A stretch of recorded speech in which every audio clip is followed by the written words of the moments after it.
Welcome in, Kings fans. It's another episode of Hockey Royalty Live, the official podcast of hockeyroyalty.com. As usual, we have Russell Morgan. Joe Paterino is who is talking right now. That would be me. Usually the host of the show is Brandon McMahon. Unlike, usually he's not the one stuck in traffic, Russ. It's usually you because you're in Los Angeles. Very true.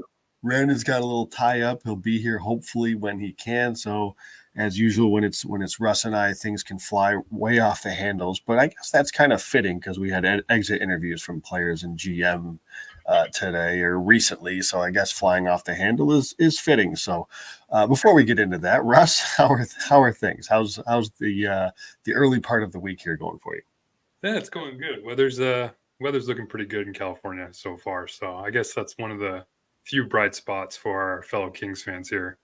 The weather was absolutely buzzing today in Rochester. I think we got into the low for sure in the 70s. I guess I don't know what it was. It was a little bizarre though.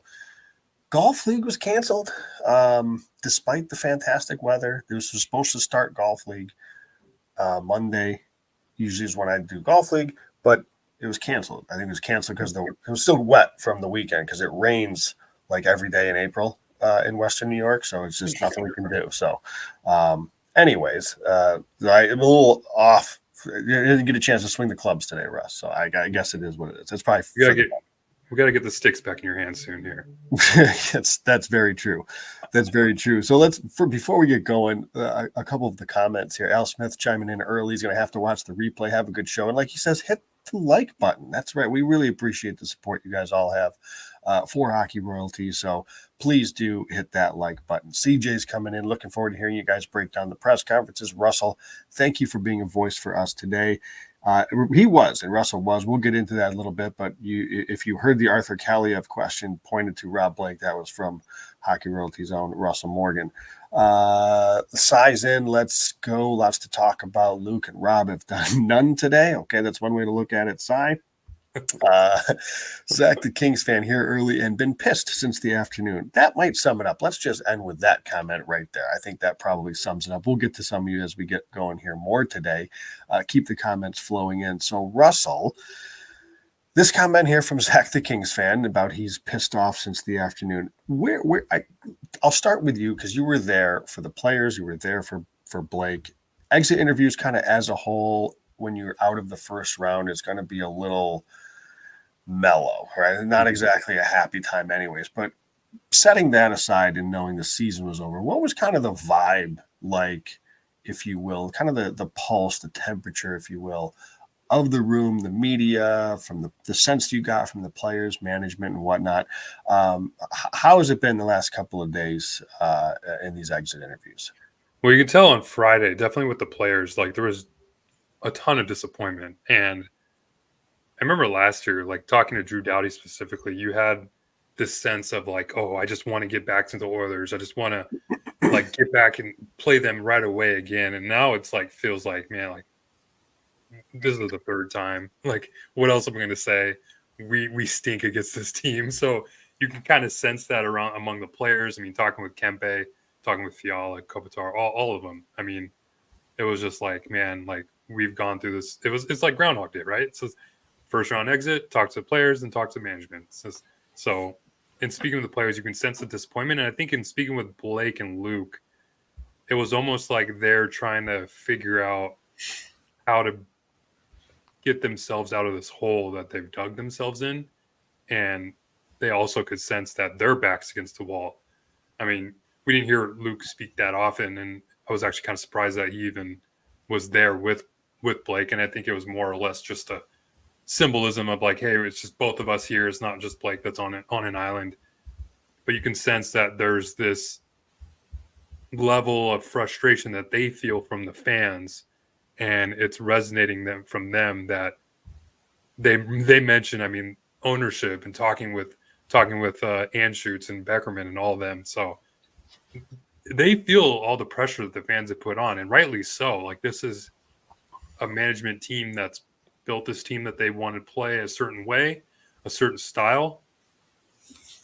But I mean, we'll dive into it. It almost feels like I don't want to say that they've doubled down or tripled down, I guess, now to this point to go with this same style. But I mean, now I guess there's also this point where they now have to figure out, like, okay, well, maybe we have to look at other systemic changes and looking at other issues, as opposed to like we were talking before we hopped on here, as opposed to just having this set plan of what they knew, what they had to have in place before the season comes along, and now they're just trying to figure out something new that they have to figure out. So I don't want to say it was a whole lot of nothing, but kind of felt that way. Yeah, I think for me, it seemed in watching them all on YouTube, it just seemed like they were kind of exacerbated. Like they were just like they didn't really have any answers, which you can understand. I mean, it's very fresh, and it really seemed like the players. I mean, they're at a loss, genuinely at a loss for kind of what went wrong again, what happened. And similarly with Blake, we're talking before we went on, and it felt like in past exit interviews with Blake, there were he at least carried himself with a very clear direction. Like, I know what we're going into this offseason to achieve. Didn't see that at all in this. So I guess that kind of leads us in, Russ, to Rob Blake specifically, who spoke today, as you mentioned, with Luke Robitaille.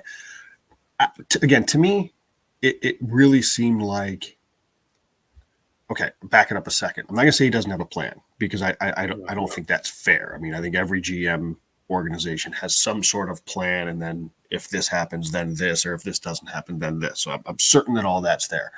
It just didn't really seem like there was a conviction in the way he spoke and what he spoke about today.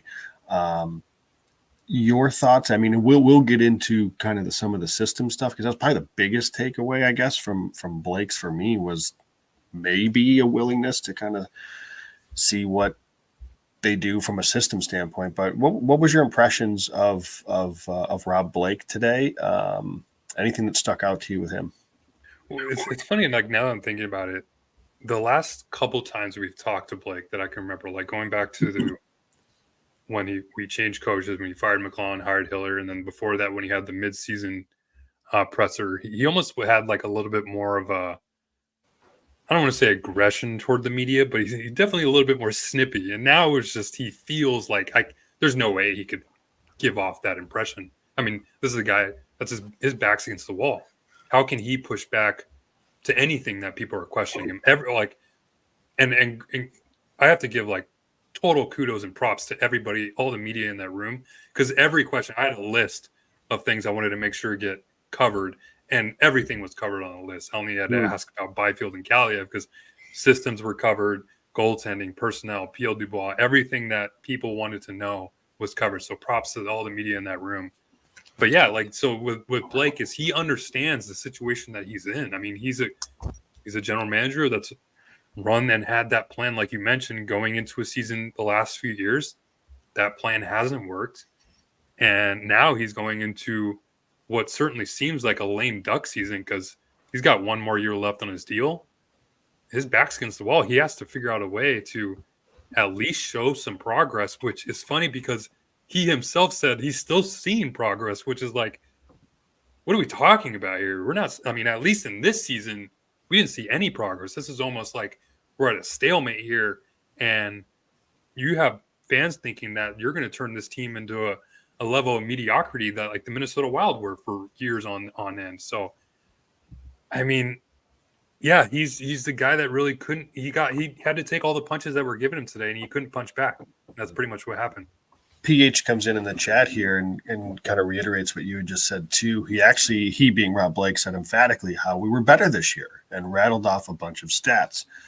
PH, I caught the same thing, and I don't think I was the only one, because he was asked about it. I think later on, I want to say it was perhaps Andrew Knoll that asked him about what exactly was better, what exactly improved, because the points went down. You lost in 5 games to Edmonton, You fired they fired the coach.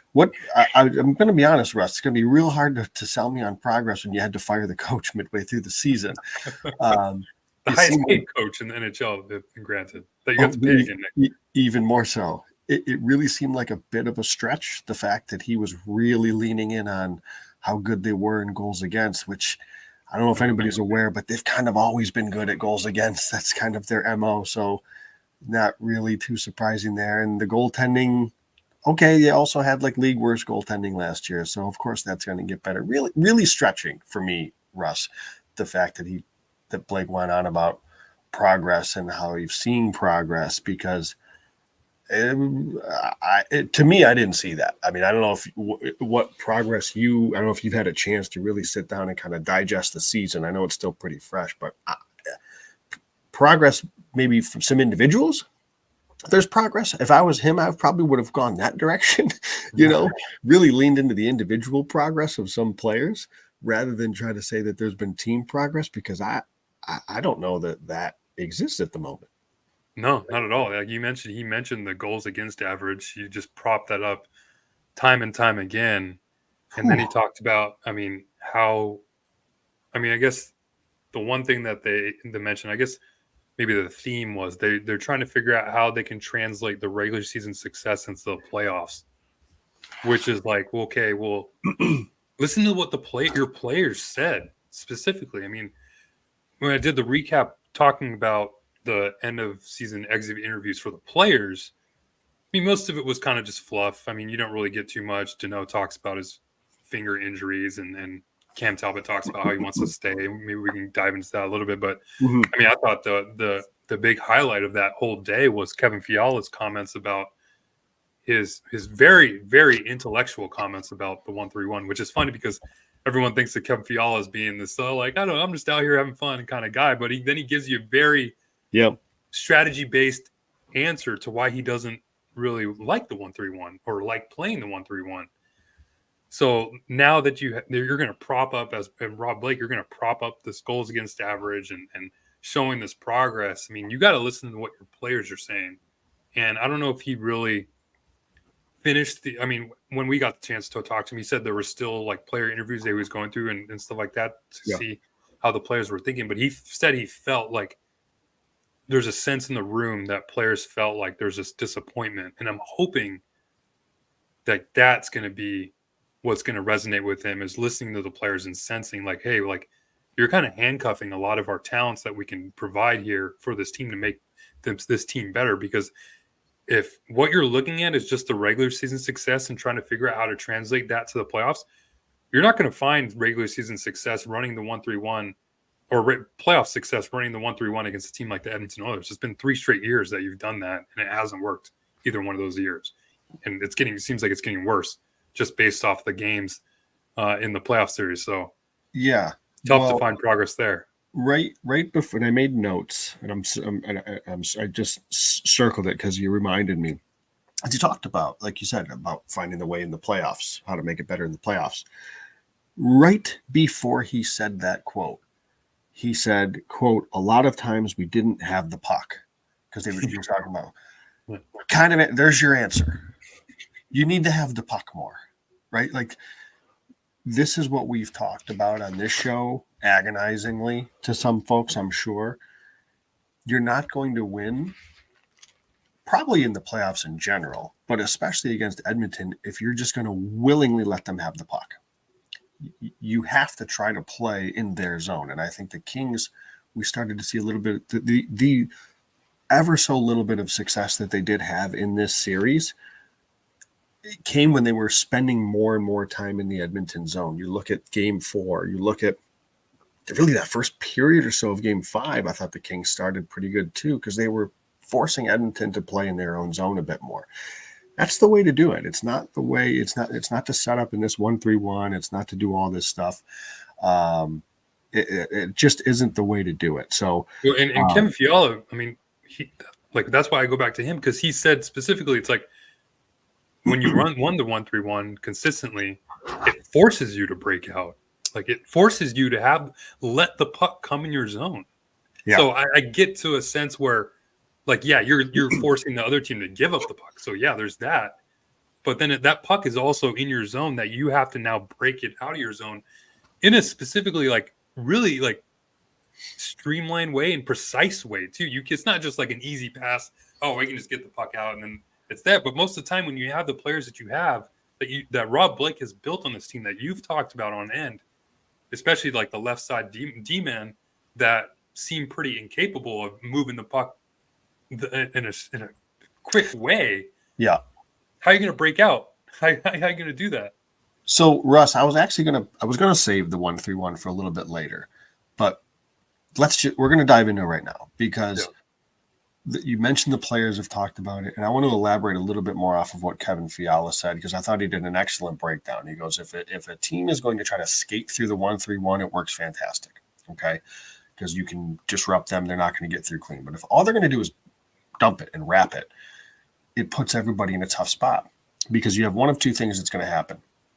If it's a wrap from the right side, if it's a right winger wrapping it into the zone, it's going to go all the way around to, as Kevin Fiala said, the right winger for the Kings, who is basically stationary, waiting for this puck to come around the wall, and he's going to have a forechecker bearing down on him in a borderline impossible situation. There's no way to break that out cleanly. At best, he's probably going to have to go back to his D to try to bring it around that way, which creates a whole other set of problems that I'm going to touch on in a second. If it's the other way around and they attack from the left side, and again, maybe they choose a wrap, that wrap is going to go around to an LA Kings left defenseman who can't handle the puck. So now we have another issue. If it's a dump in and it's not a wrap, this is where the Kings strategically set up their defenseman. So the right D is the one that's back. In theory, he's the better skater, quote unquote. He's the better puck mover. He's the better handling the puck. That's everything. Right? That's why he's there. However, if you go back and you watch some of these plays, so often it's not as if they have the time to retrieve the puck, pick their head up, and make a nice, clean first pass zone exit out of the zone. A lot of times they have a forechecker bearing down on them. So what are they doing? They're chipping it to their D partner. It's Spence maybe chipping it to Englund, who can't do anything with the puck. It's Roy maybe chipping it to Gavrikov, who's not strong with the puck. So yeah, you've got your right D going back in retrieval, but if all he's able to do because of the pressure coming on him is chip it to a less competent with the puck defensive partner, or move it to continue and wrap it around the wall to a winger who's toast because he's got a forechecker on him, it's a horrible situation. It's a horrible situation too, because if you like go back to remember what Drew Doughty was talking about, he was asked about it of that Canada trip after the whole Vancouver thing and he was asked about the 131 specifically, and he said, "Oh, it limits my ability to jump in the rush." And it's like, which is so crazy thinking about like your best offensive producers, especially now coming up with Brant Clark and Jordan Spence, should be the players carrying the puck up in the rush.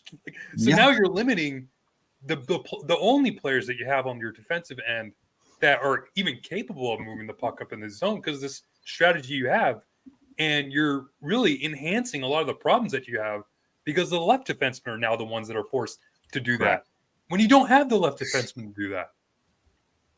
That's what gets so frustrating because you've built this system and you run the system to play, which it can be a successful system. The Rangers are running it I think Trevor Morris said it. He said the Rangers are a team that's running it, and look out, they're having some success. They're finding some success.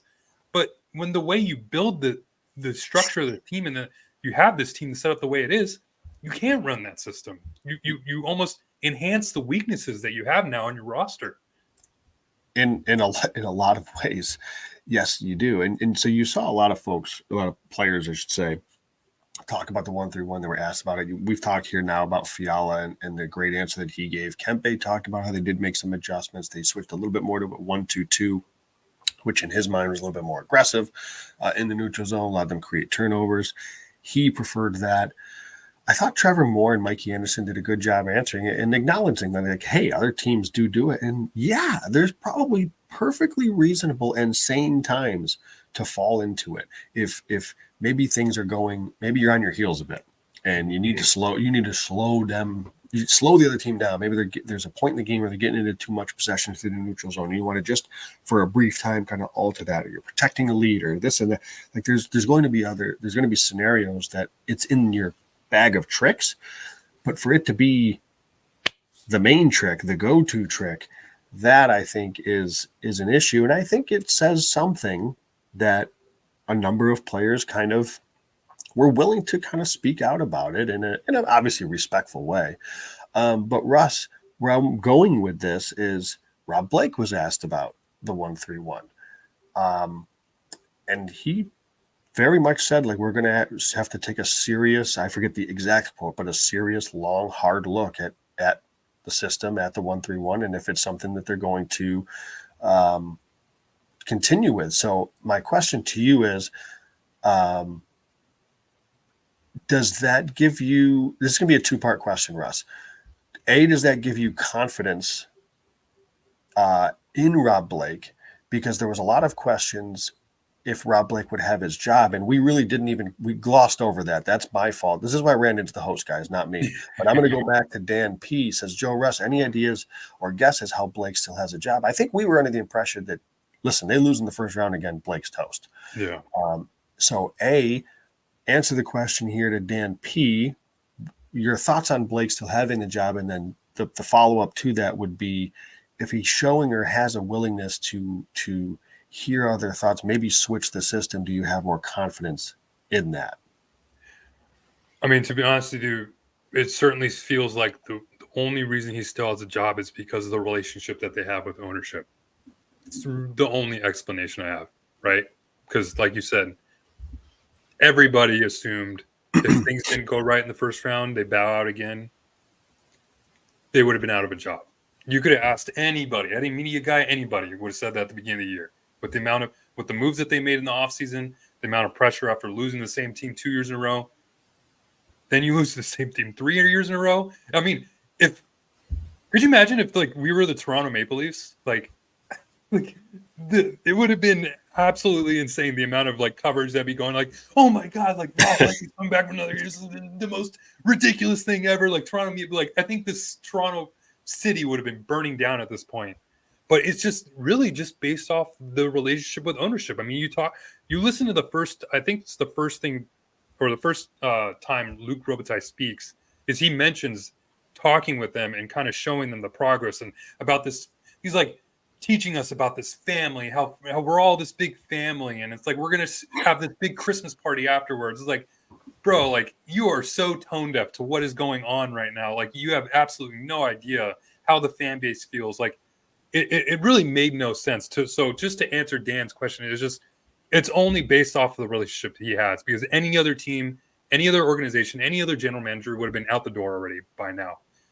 And so as far as that's kind of why I said earlier, like with Rob Blake, he's his back's against the wall. He has to really try anything he can to figure out how to get this team better. And this is the only thing I'll give him props, is like he mentioned the word system and systemic changes quite a bit. Like I believe it was Kevin Baxter, the guy who's covering for the LA Times now that Helene Elliott is gone. He asked the pointed question, which I'm really glad he asked this question about. It certainly feels like you guys are running the same thing and expecting different results.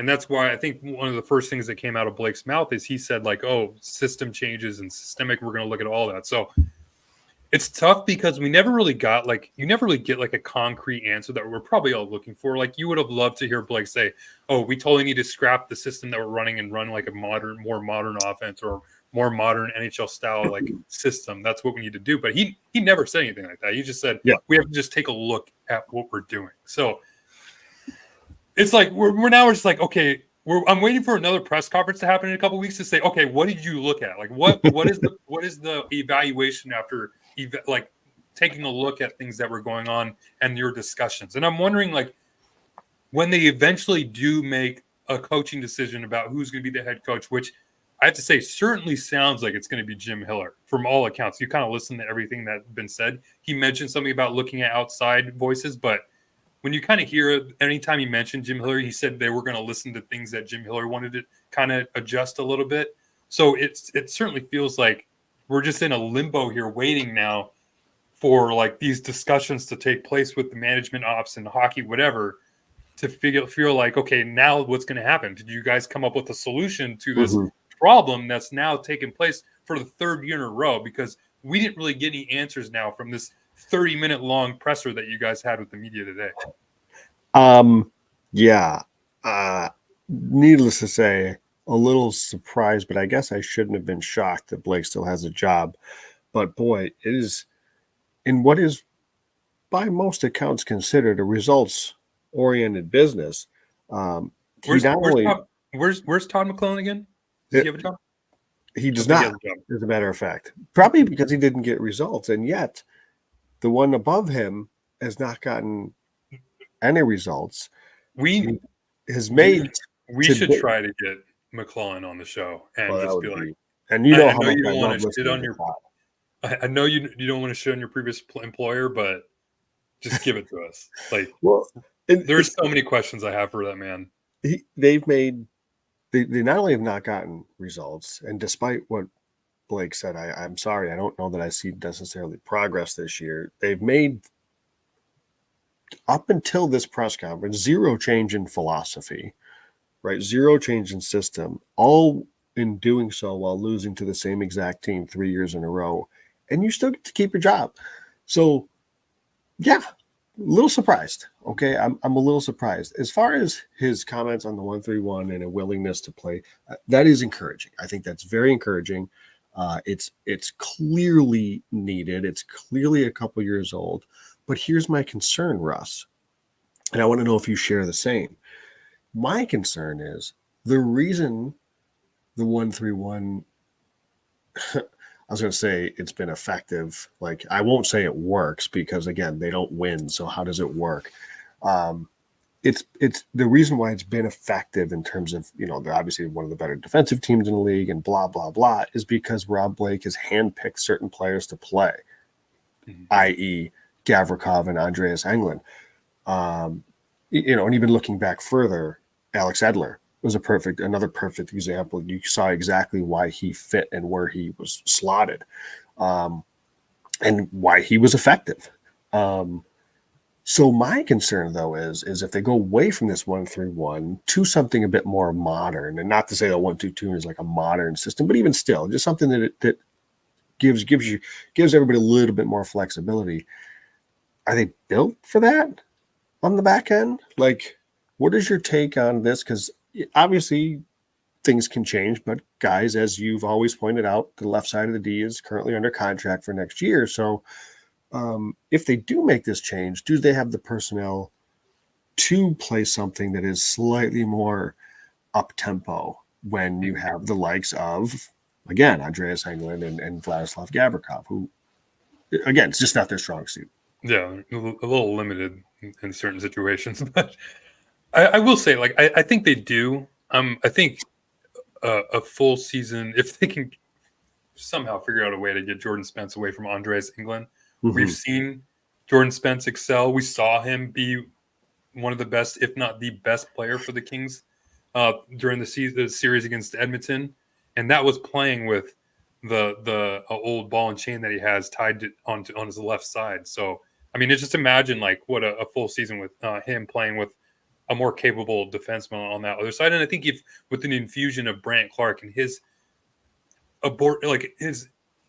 massive amount of creativity that he exudes night in and night out. I mean, I was at the Reign game the other day, and I'm just like, man, like I'm seeing Brandt Clarke make passes and see the ice that probably no player on the defensive blue line the Kings have right now can make. So just have that in the lineup every night, I think helps. So it's definitely something that's more amplified and helped out the players that they have now. Like, I totally agree with that point. But I wouldn't say that they can't be a successful team with more or less the same lineup. Maybe you get rid of England. Maybe you bring in a little bit more capable puck mover on the left side. You make those couple tweaks with the addition of Brandt Clarke, Jordan Spence, who's now got a full season under his belt. I think they can be successful. What do you think? If you tell me, Anderson, Doughty, I know I've made the case to trade Gavrikov, but let's say Gavrikov stays you have Clark in, you have Spence in, and Roy is going to move on. If you're telling me that they can replace Englund with somebody a bit more capable with his feet, with his skating, and with the puck, then I'm interested. Like I am. Like I'm very much on board with that, because I think having that, it's addition by subtraction on the third pair, but also if you can replace him with somebody that's just a little bit more capable.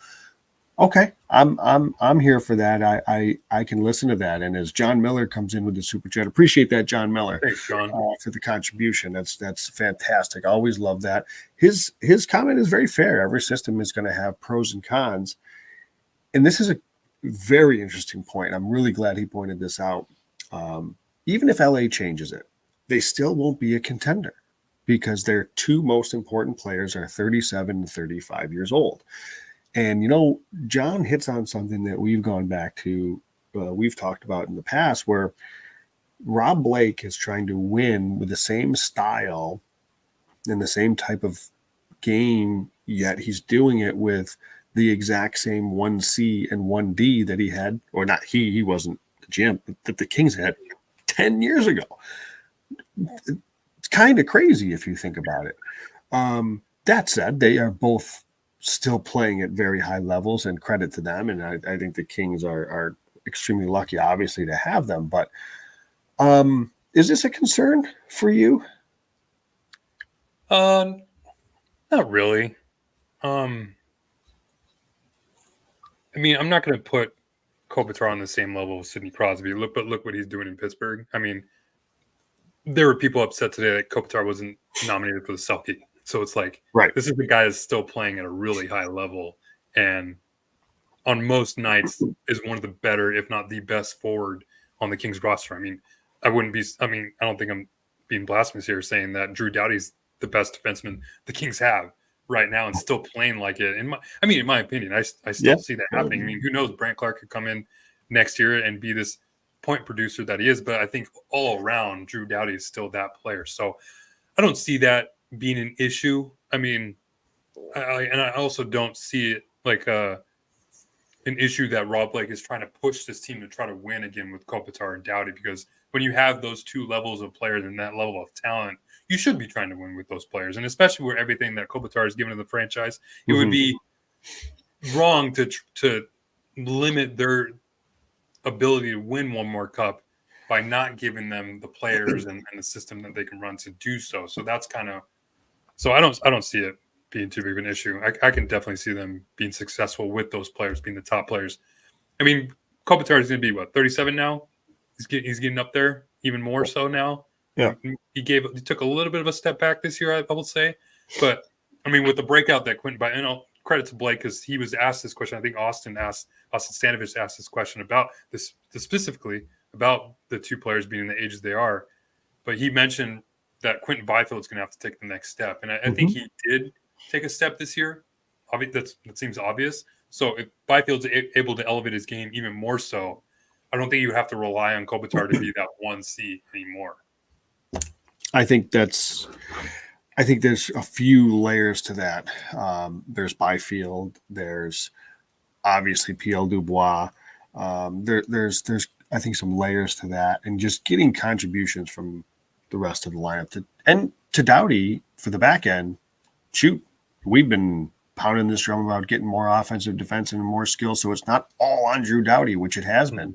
And I think we're going to see more of that with Spence and Clark. Hopefully with Spence and Clark, both in the lineup next year. So we're going to get to some players. Keep the comments coming; they're fantastic. But I got more with Blake that I want to keep going on. Let's pivot to the coach. You hinted at it earlier that it really seems like Jim Hiller. My answer or my thought to that is he at least is their preferred choice. I mean, I don't walk away saying Jim Hiller's going to be the coach, but clearly they want to hear him out because they liked what he had to offer. They liked the way, because Blake said we gave him make the playoffs. Yeah. That's it. That's your one job. And So Jim Hiller, and this is the one thing I've gone back and forth on with Hiller for a while. It is he's this offensive coach, right? He's an offensive guy, coaches the power play. Maybe he's gonna what's he gonna do? What's his thought? And when his job is you make the playoffs, period. What he wanted to do was tighten up the detail. And he did that because we talked about it, how he clamped things down and it was really good defensively. Blake said he wants to hear from Hiller because he knows Hiller has other ideas that he wants to do for this team and he wants to hear them out. I'm very interested in those too. So it at least sounds like they want to hear Hiller first and say, okay, yep, we agree, we're on board with this, or we want to make sure that we're talking to other coaches too. So that was my takeaway. It sounds like you kind of are a little bit more like, I think it's Jim Hiller. Is that fair? Do you agree with that? A, and B, what do you think about Hiller? Are you okay with that? Would you like a different voice? Yeah, I mean, the only reason there's a couple issues, like from listening to Blake today, and like you said, those comments that he made about talking with Hiller and listening to the changes he wants to make, and also like if you think about it, like what coach or how can they be allowed? Although who knows at this point, anything's can happen. But I mean, how can you be allowed to hire a coach when it certainly feels like this could be like the end of your rope or like your last chance? So how could ownership give you the opportunity to bring another coach when it feels like there's only real 1 year left of this regime? Yeah. If things don't turn around. So I mean, that's part of the reason too why I think it's going to be Hiller, because you just go to Jim Hiller and you say, hey, this is where we're at. This is what ownership thinks. If nothing changes or anything improves this year, we can be on the outs. Do you want to roll with us one more year? You know the players. You've been here obviously a couple of seasons now. Do you want to roll with us for this year as the head coach? We'll let you bring in DJ Smith if he sticks around, whatever.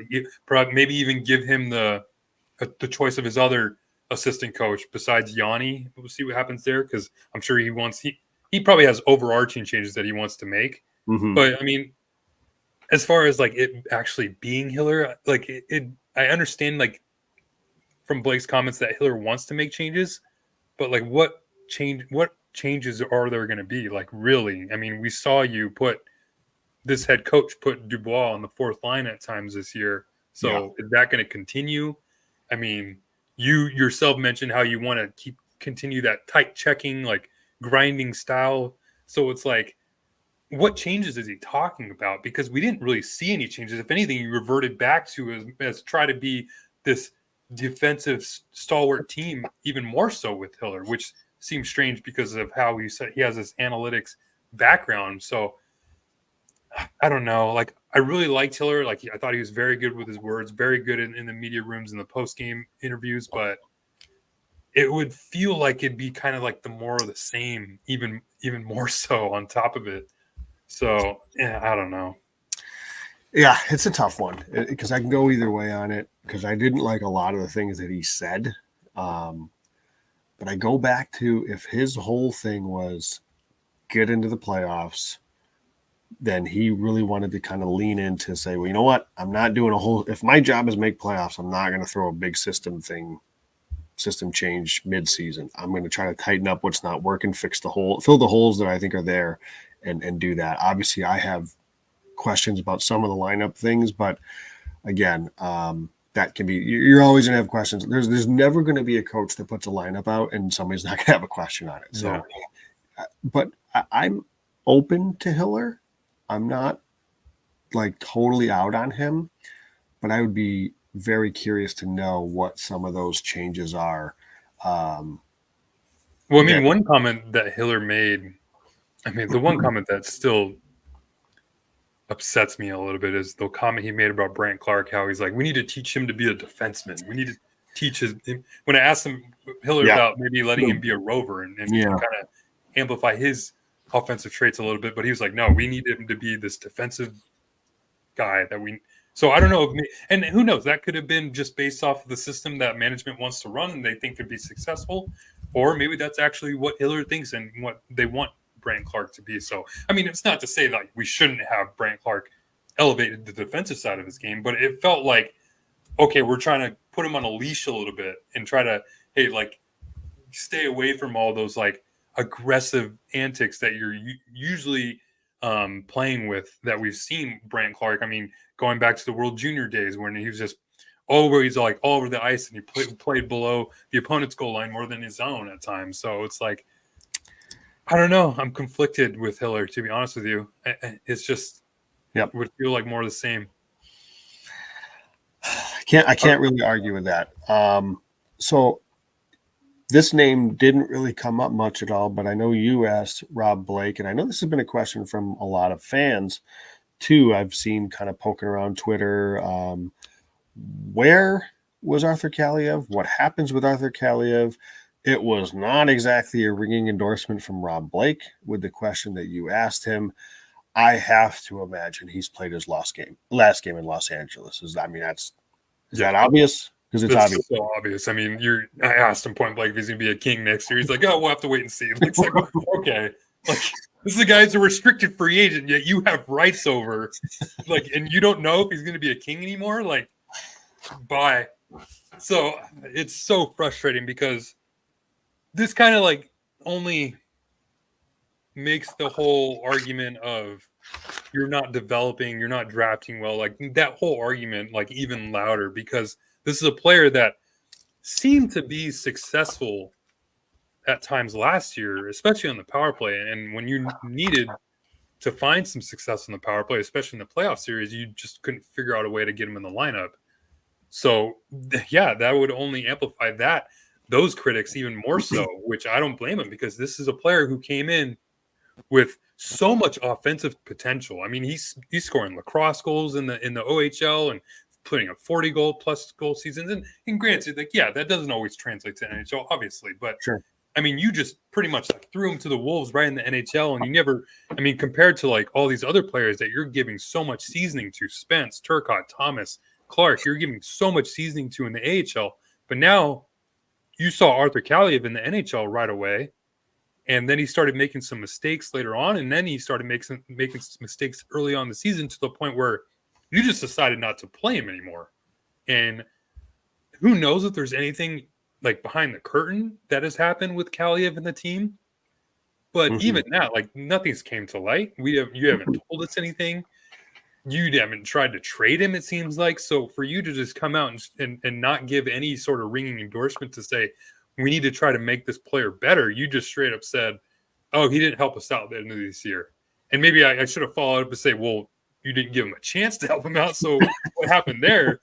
But it was the same answer that we had got from Blake the last couple of times we talked to Kaliev. So it really felt like just beating our head against the wall. Just listen, I'm going to ask the same question and elicit the same response at this point. So yeah, I mean, Kaliev is as good as gone, which is unfortunate because I had such high hopes about this kid's potential, and at times he'd show it. He'd have great games. I mean, you look at some of the underlying expected goal share numbers I shared with some duos, and Kaliev's name's on there.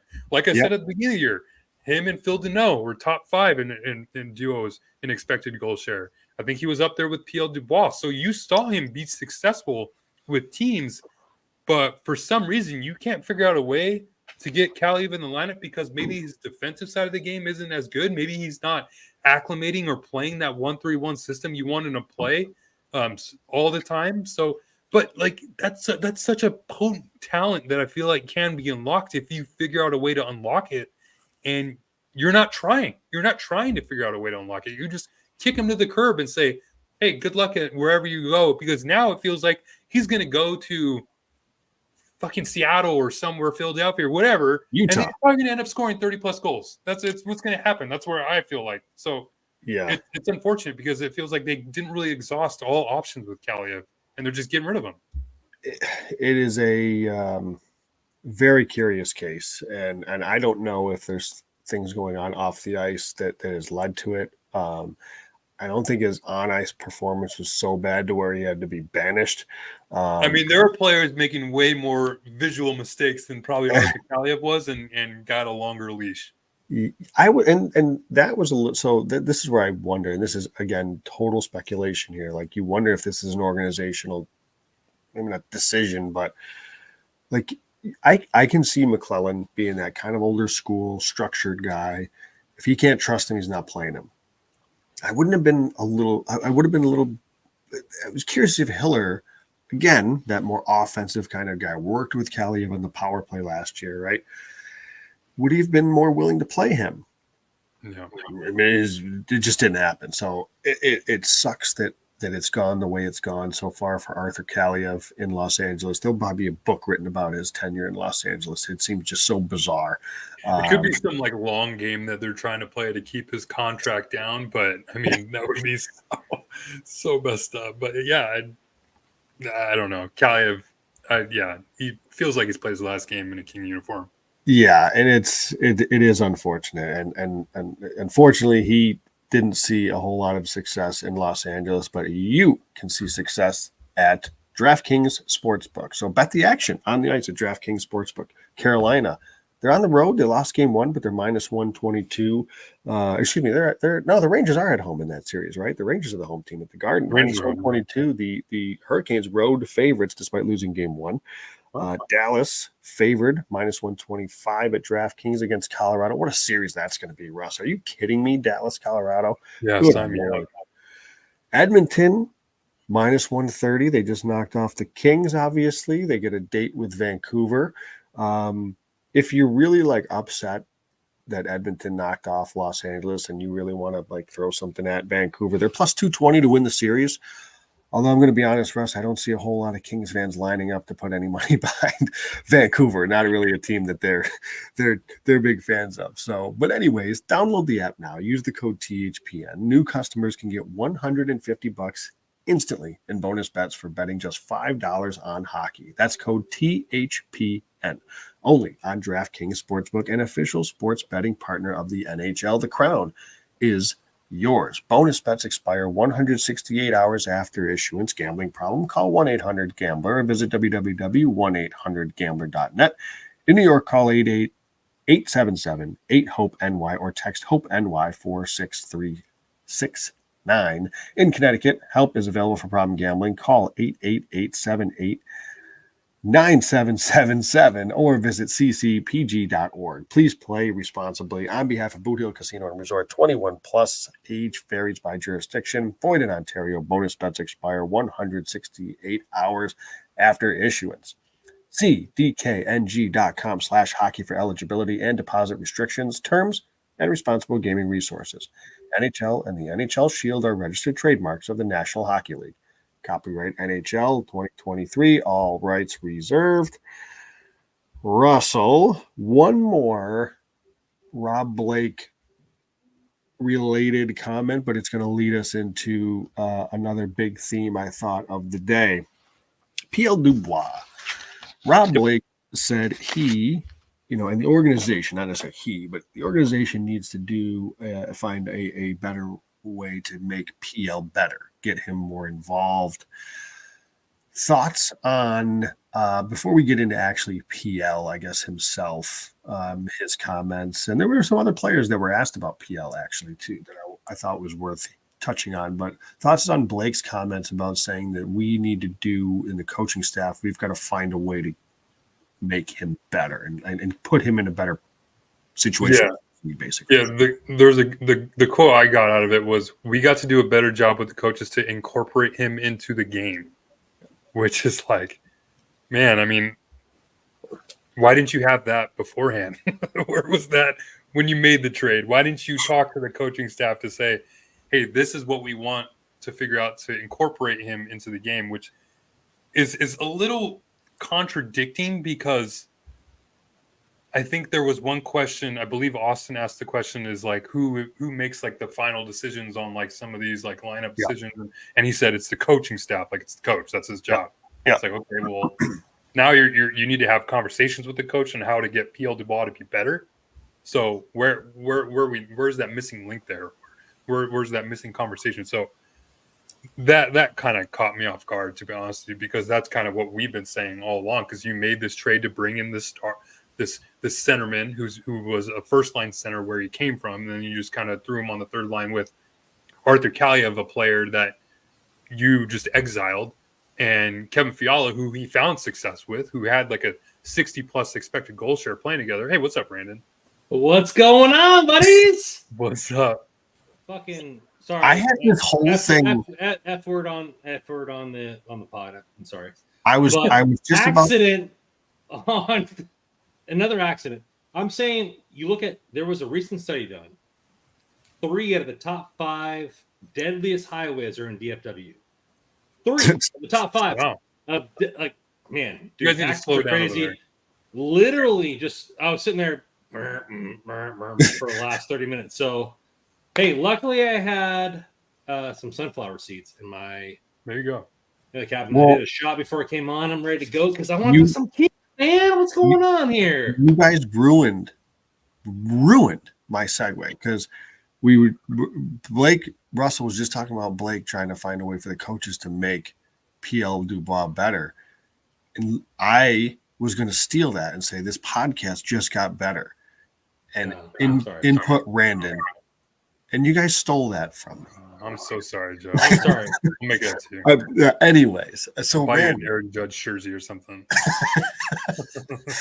So Brandon, we are talking now. I don't know if you if you've been able to catch any of it to date, but right now we're talking, and we're going to segue this into actual PL Dubois. We're about to get into the player portion. We really haven't talked too much about the individual players. Been heavy Rob Blake and some of his things, but PL Dubois, Rob Blake made the comment about the coaching staff needing to make him better, get him more involved. I mean, I guess before we do that, give you. This could be a more perfect time for my rant. Yeah, well, this is my biggest thing I wanted to go on. Okay, so before we do that, I guess maybe if you want to give, because I know we each gave our overall. We're gonna. What are your thoughts on the Rob Blake portion and Luke Robitaille portion, and then you can go on your rant. The floor is yours, as they say. Weak. The press conference was weak. Hey, we're all building this, we're building that. You weren't building anything.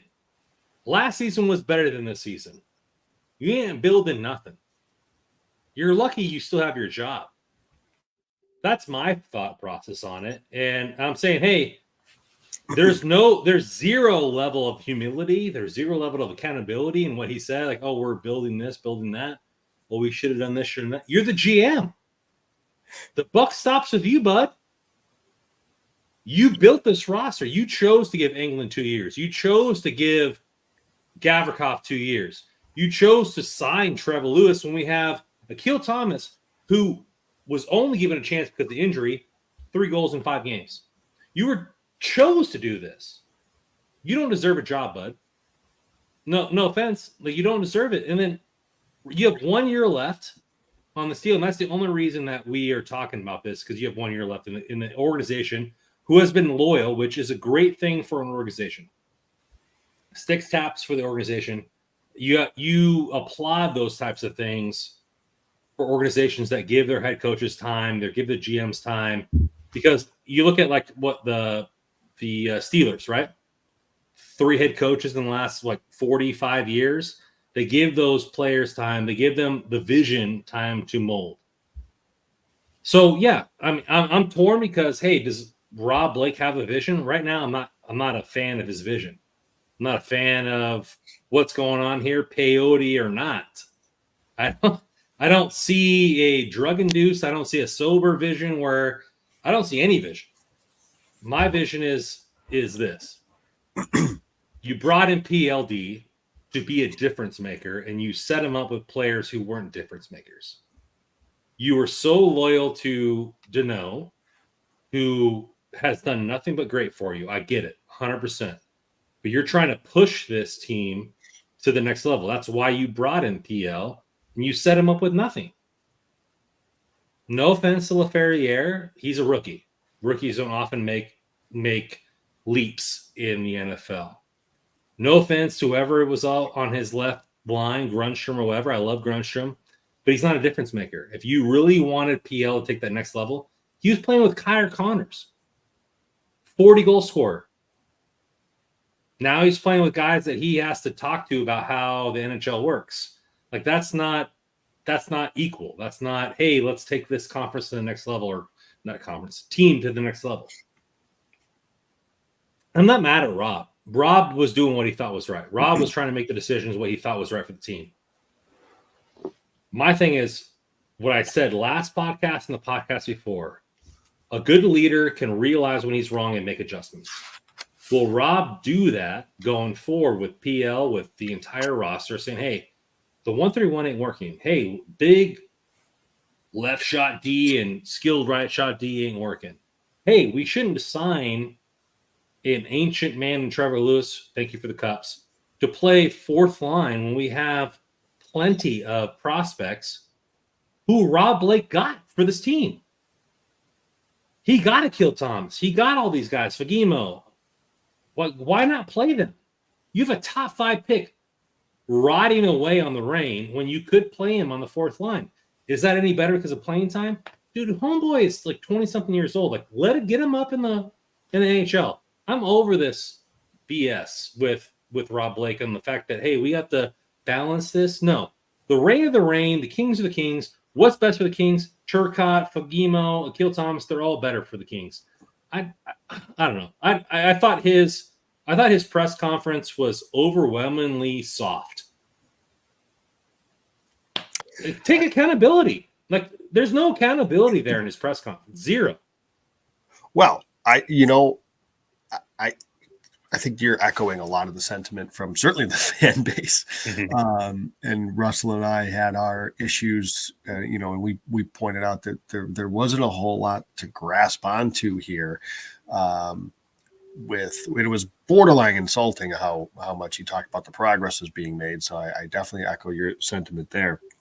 But we also talked about on the previous pod that saying that if he admits to being wrong, does that allow him to be fired because he said, hey, I made a bad decision? Yeah. Right. Sorry. Or is it a better aspect to being a general of this organization saying, hey, I made a mistake, I'm going to correct it? Yeah. Because he's done that before. Yeah. Kovalchuk was signing that was – I like Kovalchuk signing. Hey, we need a guy that can score goals. He's a one-timer. We need the power play. He can be a veteran. Great sign. Didn't work out. He's like, hey, done. Toss them out. Like, where's that in this? This hasn't worked. Like, where is the adjustment on organizational standpoint? If Rob Blake came into this press conference and said, hey, we really tried to make the best team possible. I really tried to orchestrate what was going on with this team. There are adjustments that need to be made because we didn't progress like I thought we would. And then obviously the counter would be from all media members. What is that progress? And he said, hey, we're going to discuss that going forward and we're going to make adjustments. I would be okay with that. As a fan, I'd be okay. He admits to that this isn't working. We need to make adjustments. He doesn't know what they are yet because it's been less than a week since we lost the first round, and he's going to do those adjustments. That's where I'm at as a fan. Like, hey, obviously we know what we would do, but I'm not being paid millions of dollars to run this team. So he might need more than a week to come to those conclusions. But the fact that he didn't say that anything was wrong with the team, he just say, hey, this is progression, I think it's BS. It was a lack of conviction, I thought. Yeah. He really didn't have like this, I know what we need to do. I know we're going to do this. I know we need this. Or it was, we're going to look at a bunch of things. And it is kind of it. Like it was, I can't really disagree with the sentiment there. With PL. So back to PL, and you talked about Laferriere. I thought it was kind of interesting. Did anybody catch this? Philippe Deneau, when asked about PL, because there were players that were asked about PL in the difficult season, and he said it was a difficult season. Obviously, it's a new system, it's a new city, it's a lot of things, and and he even said, this was a quote from Deneau, that he's used to playing with good players, which I thought was interesting. Like acknowledging, he's not a top line guy for us. It's an adjustment, and which again, we've talked about this. There's shared blame here. PL's got to do a better job of actually forcing his hand, and he didn't do a good enough job of that. But I guess we can, switching to PL himself. I don't know. Well, I guess Russ, I'll just throw it to you what your thoughts were with PL Dubois, kind of in general. Anything that he said that stuck out to you? How did you think he handled that press conference? Yeah, I mean, it was just like I said earlier. It's just hearing that they need to find a better way to incorporate into the game. It was almost just like baffling to hear him say that. And I will say, I think that was him saying that he messed up at that part, or maybe the coaching staff messed up to a certain extent. But even then, it's just like, man, like I said earlier, it's just like, man, like why wasn't this discussed when you actually made the deal to say like, hey, we're bringing this player, we have to figure out a way to make him successful. And like Dano said, he's not playing with the players that he's used to. Like Brandon said, he's used to playing with Kyle Connor, who's a 40-plus goal scorer, who was on PL's wing. So you can have players that are good be successful on his wing and find success in themselves. So yeah, it was really, I mean, he's not really going to say much in terms of the trade was bad or anything like that, but to hear him say that they need to find a way to get him better, I think that was the right thing to say at that point, because he's not going to admit fault. There was probably more information found out from just the announcement that Rob Blake is going to hold that press conference that we found out in just him talking about PL Dubois. Because as soon as they announced that Blake was going to speak to the media, it's like, okay, they're not going to buy him out. They're not going to trade him because they wouldn't keep the GM. I mean, who knows? Maybe they would, but they wouldn't keep the GM and let him buy out a player that they just traded for and gave like $60+ million to. So PL Dubois was going to end up staying. The whole buyout thing was kind of just nonsense at that point. Yep. And so, I mean, it's just So is that even worse for Blake? What? I mean, so you put him with Fiala for the first 10-ish games. Mm-hmm. Now, is that Blake or McClellan? I don't know, but obviously they talk all the time. But you didn't put him with anybody for the rest of the season, pretty much. And then there were flinches. I mean, I've been commenting on X with fans. There was over 28 minutes. That's not a lot for the season, but that's multiple games worth of trying that with Byfield and Fiala. Over 84% goals expected average. 28 minutes. That's not like a flash in the pan. That's not a season long, but PL can do that with line mates. And it just makes it hard for me in the fact that, yeah, hey, you see these flashes here, mm-hmm.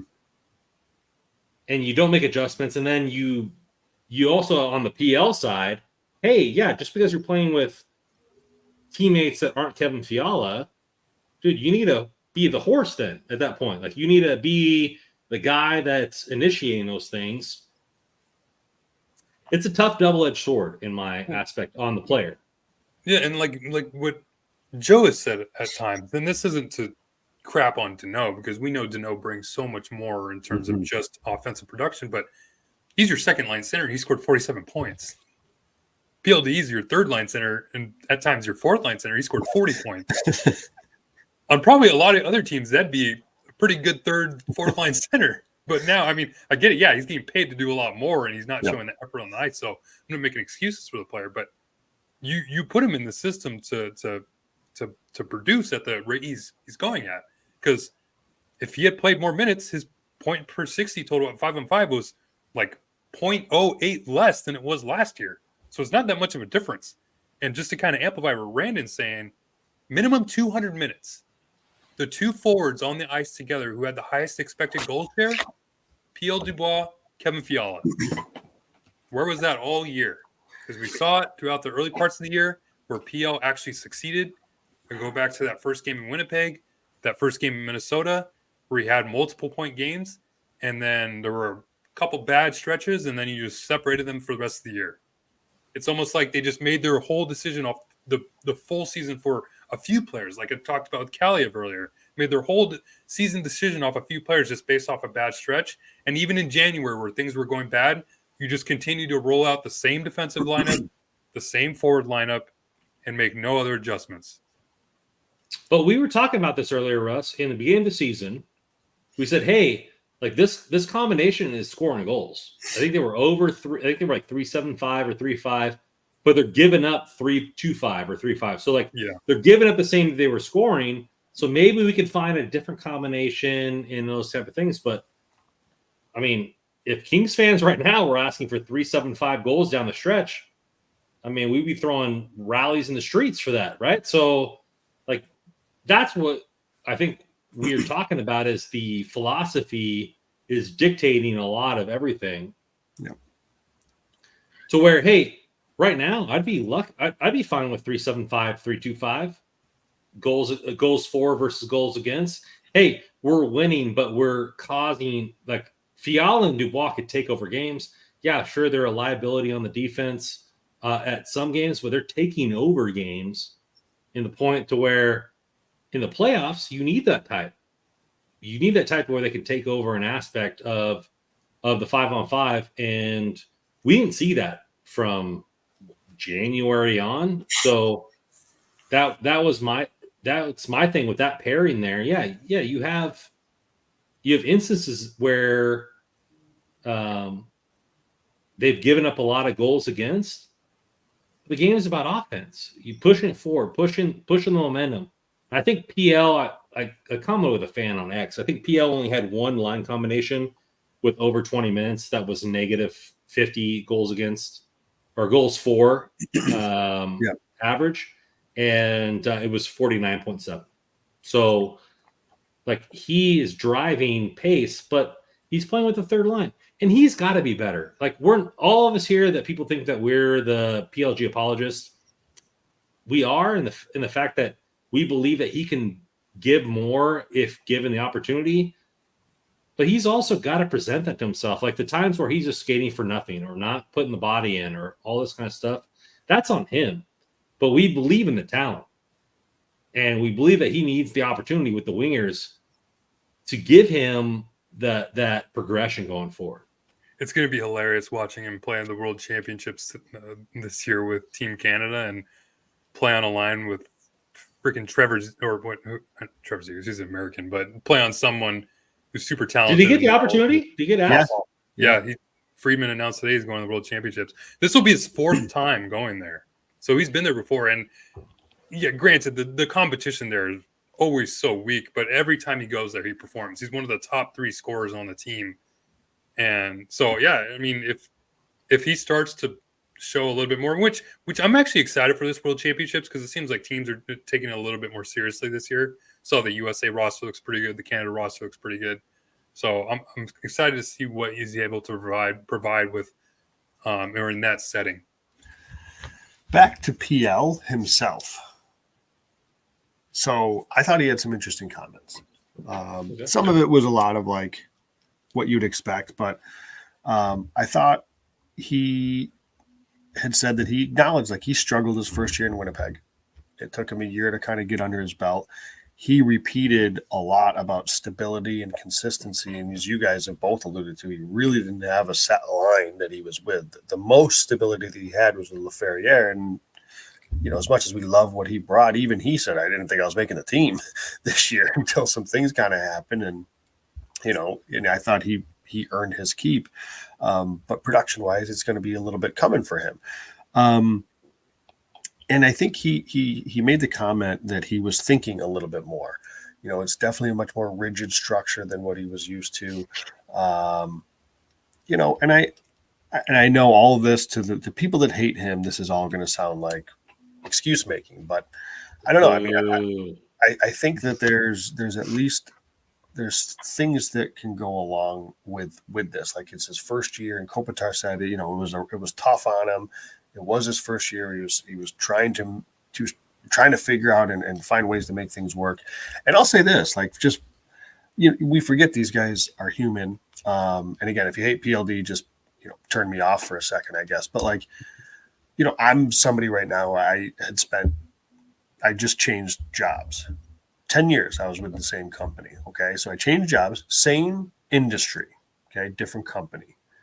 So think about it. He's played hockey his whole life, changing to a different company, in these early goings, I feel lost. I'm going to tell you right now, like I feel completely lost. I'm trying to find my way, trying to figure out the inner workings of the new company and what we got to do and blah, blah, blah. And it's not as if the job is foreign to me because it's very similar to what I did in the same industry.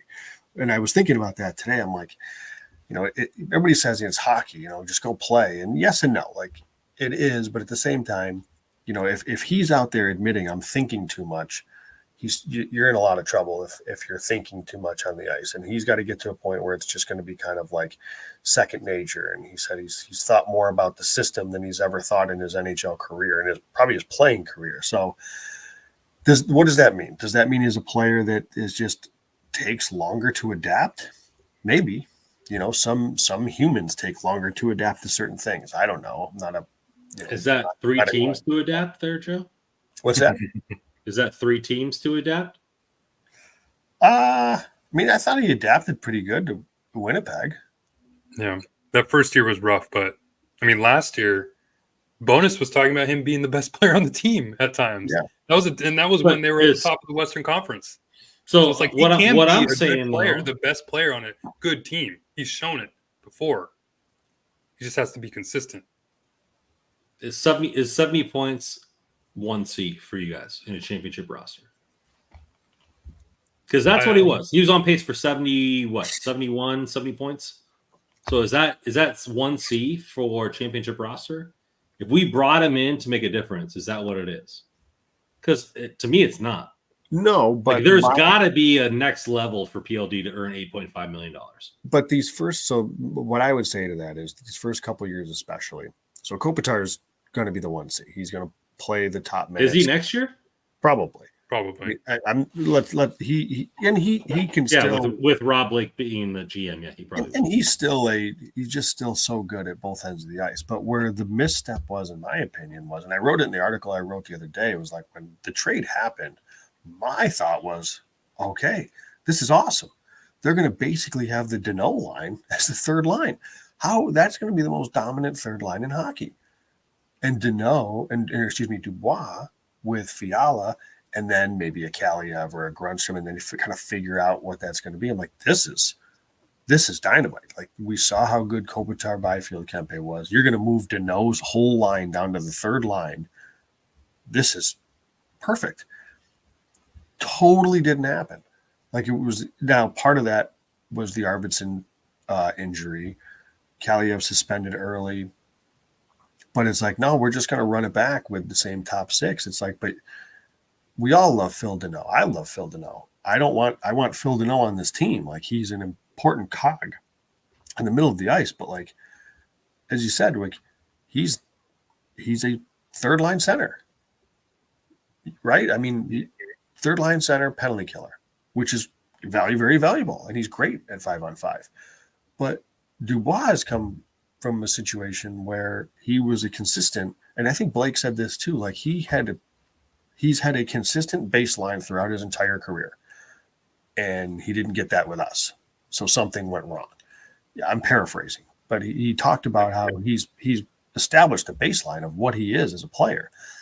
And they got to find a way to get him that. And it's like, you screwed it up from the get-go by just not giving him the appropriate minutes. And then, and PL, they asked him about this. Well, I cannot remember who asked the question, but you put him on the power play and you put him on the half wall, which never seemed like in my opinion, never seemed like a great fit for PL on the half wall. So it's like you found every possible way to do everything he hadn't done before and expected it to work. I don't know. You set him up to fail, and he helped it along. I want to be very clear. He helped it along because I want to throw up in the chat. This is the second one from John Miller. So John, really appreciate it again with the super chat. PLD, thank you for the contribution. PLD has had an effort and motivation issues with every team he's been on, going all the way back to junior. He's not going to suddenly change now. Listen, I pushed back on that in the offseason last year when they made the trade, and I'm going to push back again on it. I don't buy it. His body language and his skating stride and the way he skates, it looks horrible. And trust me, as a coach, I watch him fly by sometimes. He doesn't stop on pucks. He doesn't finish his plays. That annoys the hell out of me. I have a hard time getting in the mind of somebody when it comes to effort and motivation, because now I'm trying to think for him. I'm trying to imagine what he's thinking like. And I don't like to go there, because by all accounts, he seems to be somebody that puts in the effort. Russ, you've seen him at practice where he's like the first one or the last one and always talking to Hiller throughout. Like, so I just don't buy that. I know it looks like that at times on the ice. So you don't think it's Rendon? I mean, to give an LA answer. No, I don't think it's Rendon said, "Hey, this is my job. This ain't what I like to do. My family and this and that, blah blah blah, yada yada yada. I'm not going to put in the effort in that like that's what Rendon pretty much. I don't think it's that. No, I don't think it's, and I think again, and maybe I'm leaning and giving him way too much benefit of the doubt, but when he says he's out there and he's thinking too much, that's not, you can't succeed in the NHL at the pace that these decisions are being made and the game is being played. And if you're out there thinking where you have to be or what your assignment is, you're done. Again, there's flaws in his game where the sense that I think he doesn't finish plays. If you want to say that's an effort and motivation thing, fine. I guess if you equate that to effort and motivation. But we see it, Joe, and we see it, Russ. Like, we see him finish checks. We see him do those types of things on not a night in and night out basis, but a semi or weekly or whatever you want to put it in. Russ, in with probably one of the best goal scorers in the National Hockey League, Kyle Connor. He was on pace for 70 points. Is that worth $8.5 million? Are fans just so entrapped with the money that we spent on him that they're upset? Obviously, 40 points is enough, or 43 or whatever you had. Right. But are they looking for more than on pace for 70? Are they upset with the fact that he wasn't the guy that we thought they were? Or are they just upset that the season didn't go how we thought they did? Or is it just upset left, right? Like, Russ, where are you thinking this PLD comes in at? Because fans are not okay with this. They see glimpses. Where are you at with that as a fan, not the reporter for hockeyroyalty.com? Well, no, as a fan, I mean, yeah, I'm upset. I mean, because I want to see an acquisition that they made be the acquisition that they described him to be, or that he has been in the past. Because what Rob Blake said earlier, we have to get him to be that consistent player that he was before. They acquired him knowing that he's never broken 70 points in his career. He's been a 60 to 70 point guy throughout his career. We described him to be a 60 to 70 point centerman in his career. Mm-hmm. So it's not like they're acquiring this guy that they think they can turn into this 90, 100 plus point player. They think that he's, I mean, you can debate whether or not the contract is probably a little too hefty for the type of player that he is. Like, that was where, like, I think Joe and I agree with that point, is that I thought the contract was maybe a little too much higher. I would have been okay with $7.58 million a year. But then if you, like, look further down the line, then you start to take a look at cap hit percentage and all that. But, I mean, this is a player that has always been the same player that he's been throughout his career. He probably would have been that this year, too, if he was given the minutes. Like I said earlier, his 5-on-5 per 60 scoring was almost the same last year that it is this year. Didn't get any power play time. He only had 9 points on the power play this year compared to 22 last year. So you add a few points there, you add 3 points there, but he still has to be that effort type player that they need in the top six, is all we're asking. So if you give him those minutes, you can still find that production that they asked or they were looking for when they acquired him. I'm not upset about the trade that they made. The trade is what it is. I mean, you look at what Iafallo did. He's had a horrible year this year, played like no minutes in the playoffs. It's going to get paid another $4 million next year. Winnipeg might try to figure out a way to get rid of him. Rasmus Kupari didn't play. You can debate with me whether or not Gabe Vilardi is a more important piece or if not a better player with P.L. Dubois. We've said here that we think center ice position is the most important, one of the most important positions on a hockey team.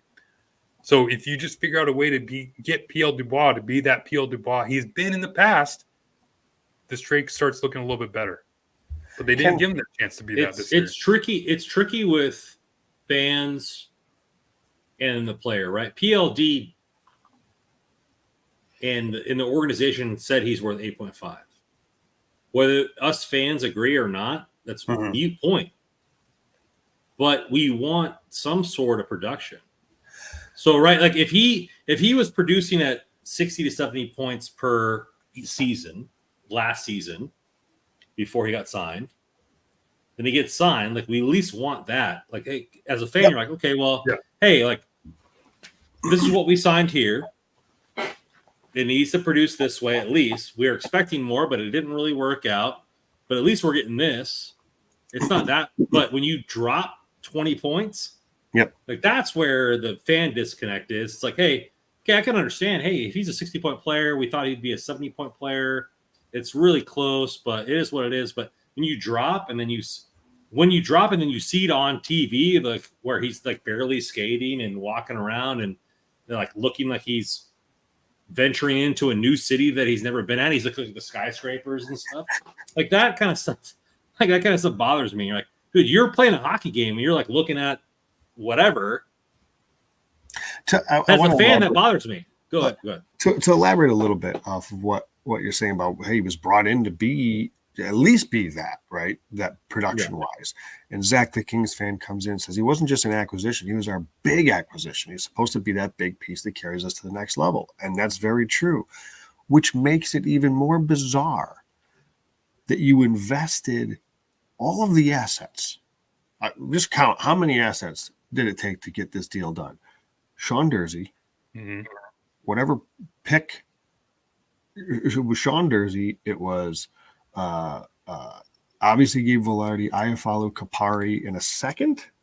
No, Sean Dursey was the second. It was right. Sean Dursey was right. Okay, thank you. Sean Dursey. Yeah. So like you invested all these assets, then 8.5 by 8, and you put him with Alex Laferriere in the third line. Like yes, you guys are you're right. And Zach, the Kings fan, I agree, it was a big acquisition, but they didn't treat him like a big acquisition. They treated PL like he was, they went out and acquired, Alex Iafallo.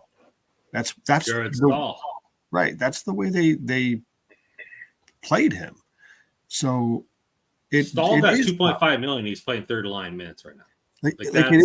It is tough. It is because I hear everybody that hates the way he plays and he skates and stuff. Because again, I like I said, there's times where I get frustrated too, but he did that and was a pretty consistent 60 to 65 point player. Now we can quibble whether or not that's worth the money that he got. Set that aside for a second. He pretty much had he's a 0.7, I think 0.70 points per game player, which I think is roughly 61 points. He was slightly higher than that in his time in Winnipeg. So like he had pretty much established himself as call him a mid-60s, low mid-60s player. And if in the right opportunity, maybe he pops for 70 plus. That's and Kopitar lived a lot of his career in that. And obviously he was extremely good defensively, so I understand there's a difference. But like my point is, he had established that, and you didn't even bother. You didn't treat him like that. You treated him as like you were acquiring a depth third line center, which very strange to me. Yeah, it's an interesting topic, and I think that Blake, now that he's going to not obviously. I mean, they could make a move, but it doesn't seem like that. He's got 1 year left to make things go the way he wants. We expect it to be 1 year left. Yeah. Imagine, would anybody be surprised they announce a contract extension? I would be. I'm being solely facetious here, but it's just like the way things are going at this point. But he brought in Cam Talbot because he believes in what he wants. Cam Talbot said, hey, I want a multi-year extension. So let's get to the point of the goalies here. Let's get into the box with Talbot. What do you guys think about the team in between the pipes? They need to make a new move, maybe possibly with Big Save Dave and Portillo's playing phenomenal with the Reign right now. watch them and just dominate the first game so far. Hmm. Are they in a transition? Do they need to go cheap goalie again because of all the contract stuff? Where do you view the goalies going in next season?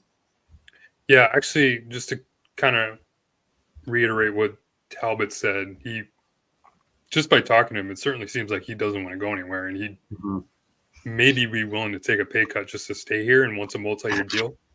And to be honest with you, if Cam Talbot's a backup goalie for a couple years at like $1 million, totally fine with that. That sounds great with me.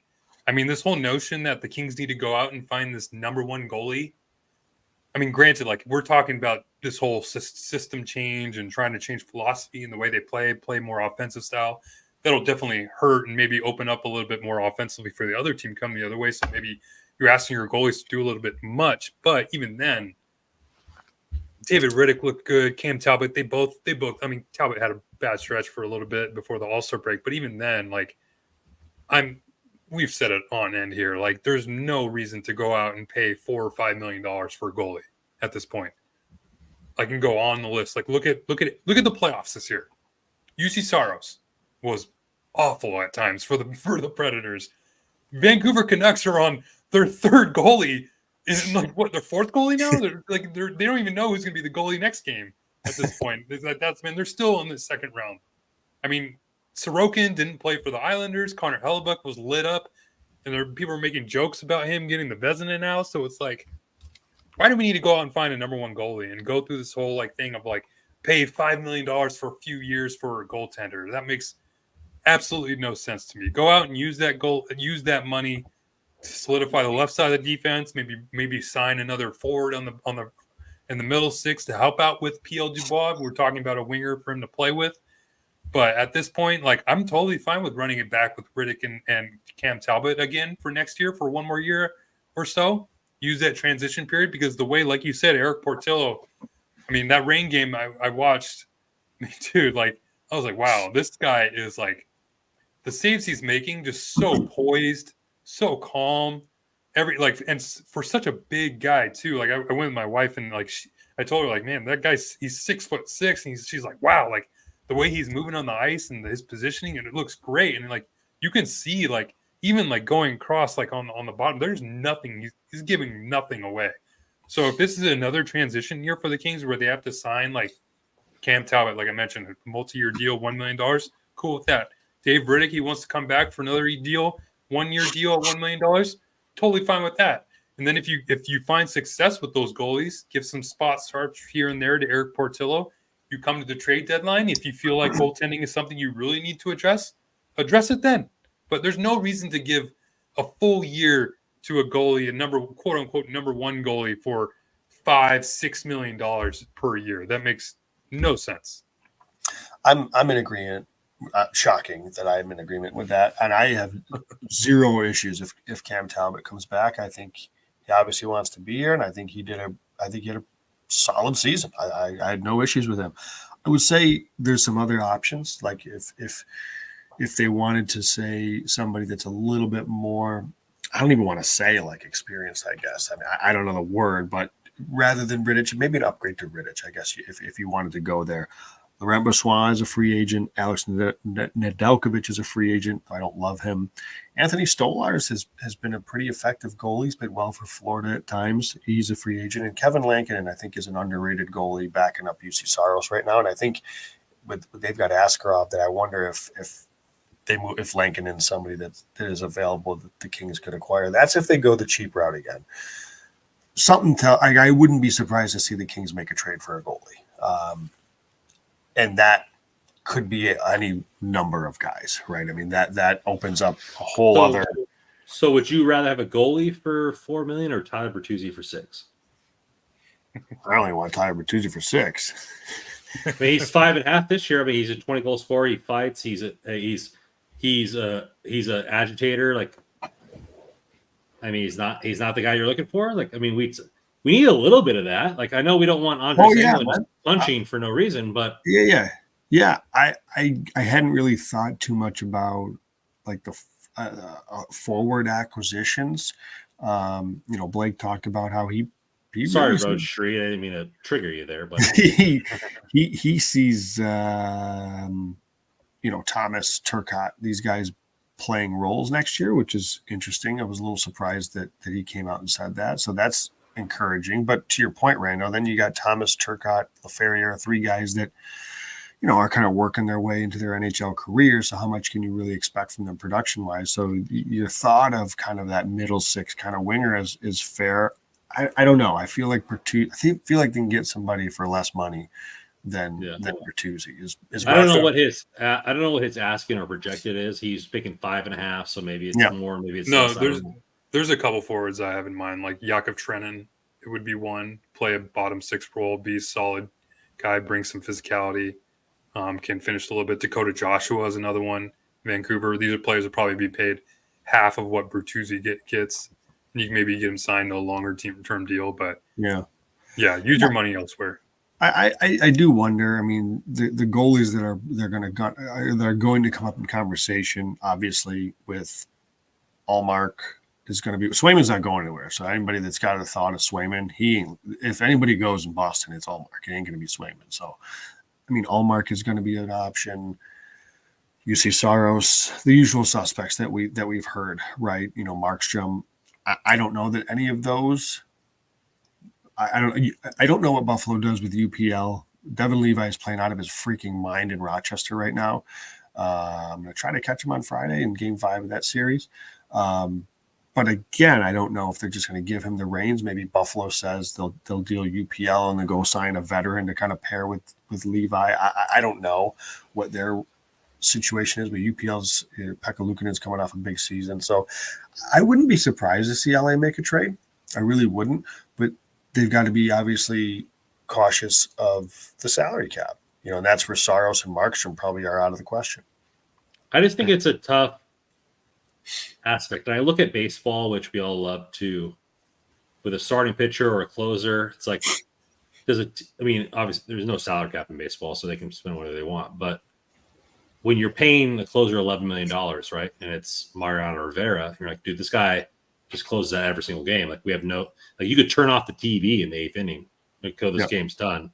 Or you have Hader, who's playing for the Astros. They signed him for over $11 million, and he can't even close out anything. He couldn't even close his fly at this moment. Like, he's that bad. So, like, I think is goalie, is that part for you to where there are series. So you look at the Lightning when they won their multiple Stanley Cups. Vasilevsky was an absolute horse. It was the reason they won. And then you have other top goalies who don't produce in the playoffs to where you're like, oh, hashtag goalies. Is this like a hem and haw type thing? Or, Joe, I mean, you're leading this brigade. Is this fully one side or the other? Goaltending is incredibly important. Goalies, good luck picking which one is going to be that guy. Because and just to piggyback off of what Russ said, Ilya Sorokin, guy didn't even start. Lost his freaking job with Semyon Varlamov. So I'm sorry, and Shesterkin did not have a really good first. Jonathan Quick was playing like heavy minutes for a little while there. So I think goaltending is incredibly important. You need to have good goaltending. My issue is, who the hell identifies them? How are you? Because from year to year, there's not a whole lot of consistency here. And then just when you think you got one and you pay him 8.5, which Hellebuck deserves, he gets torched in playoffs. Not to say it was all his fault, but that's kind of the point. You want him to play above his teammates. Yeah. It's just. I also want to be careful. I've said this before. I will say it again because there's a lot of the Portillo talk really heating up, which is awesome, by the way. Like, I thought this was going to be a minimum 1.5 years, maybe even a full 2 years in the AHL. And it still could be for him to really get, because it's going to take time. He's exceeded my expectations in this first year. Pump the brakes, okay? Pump not you specifically, but there are people that like Portillo's the future, like slow it down, because Lord knows what next year is going to look like. You don't know what he's going to look like when he gets to the NHL. Devin Levi came up in Buffalo, was incredible down the stretch. He was horrible at the start of the season, and he had to go down to the AHL. You just, especially with the age and how young some of these guys are, you just never know. So let's slow it down, enjoy it while he's here. Hopefully he has a great run in Ontario, but don't like anoint him anything. And frankly, I don't think you need to. Don't go looking for the next Jonathan Quick. Don't go looking for the next, we need our goalie of the future. Don't do that. That's when you get stuck signing a guy to 5 or 6 years because we got our goalie of the future when you may not. And now what? And it doesn't matter. Like the Winnipeg Jets probably wouldn't have minded going to Laurent Brossoit at some point in that series. You're not starting Laurent Brossoit. Not when Hellebuyck's making 8.5. He's starting.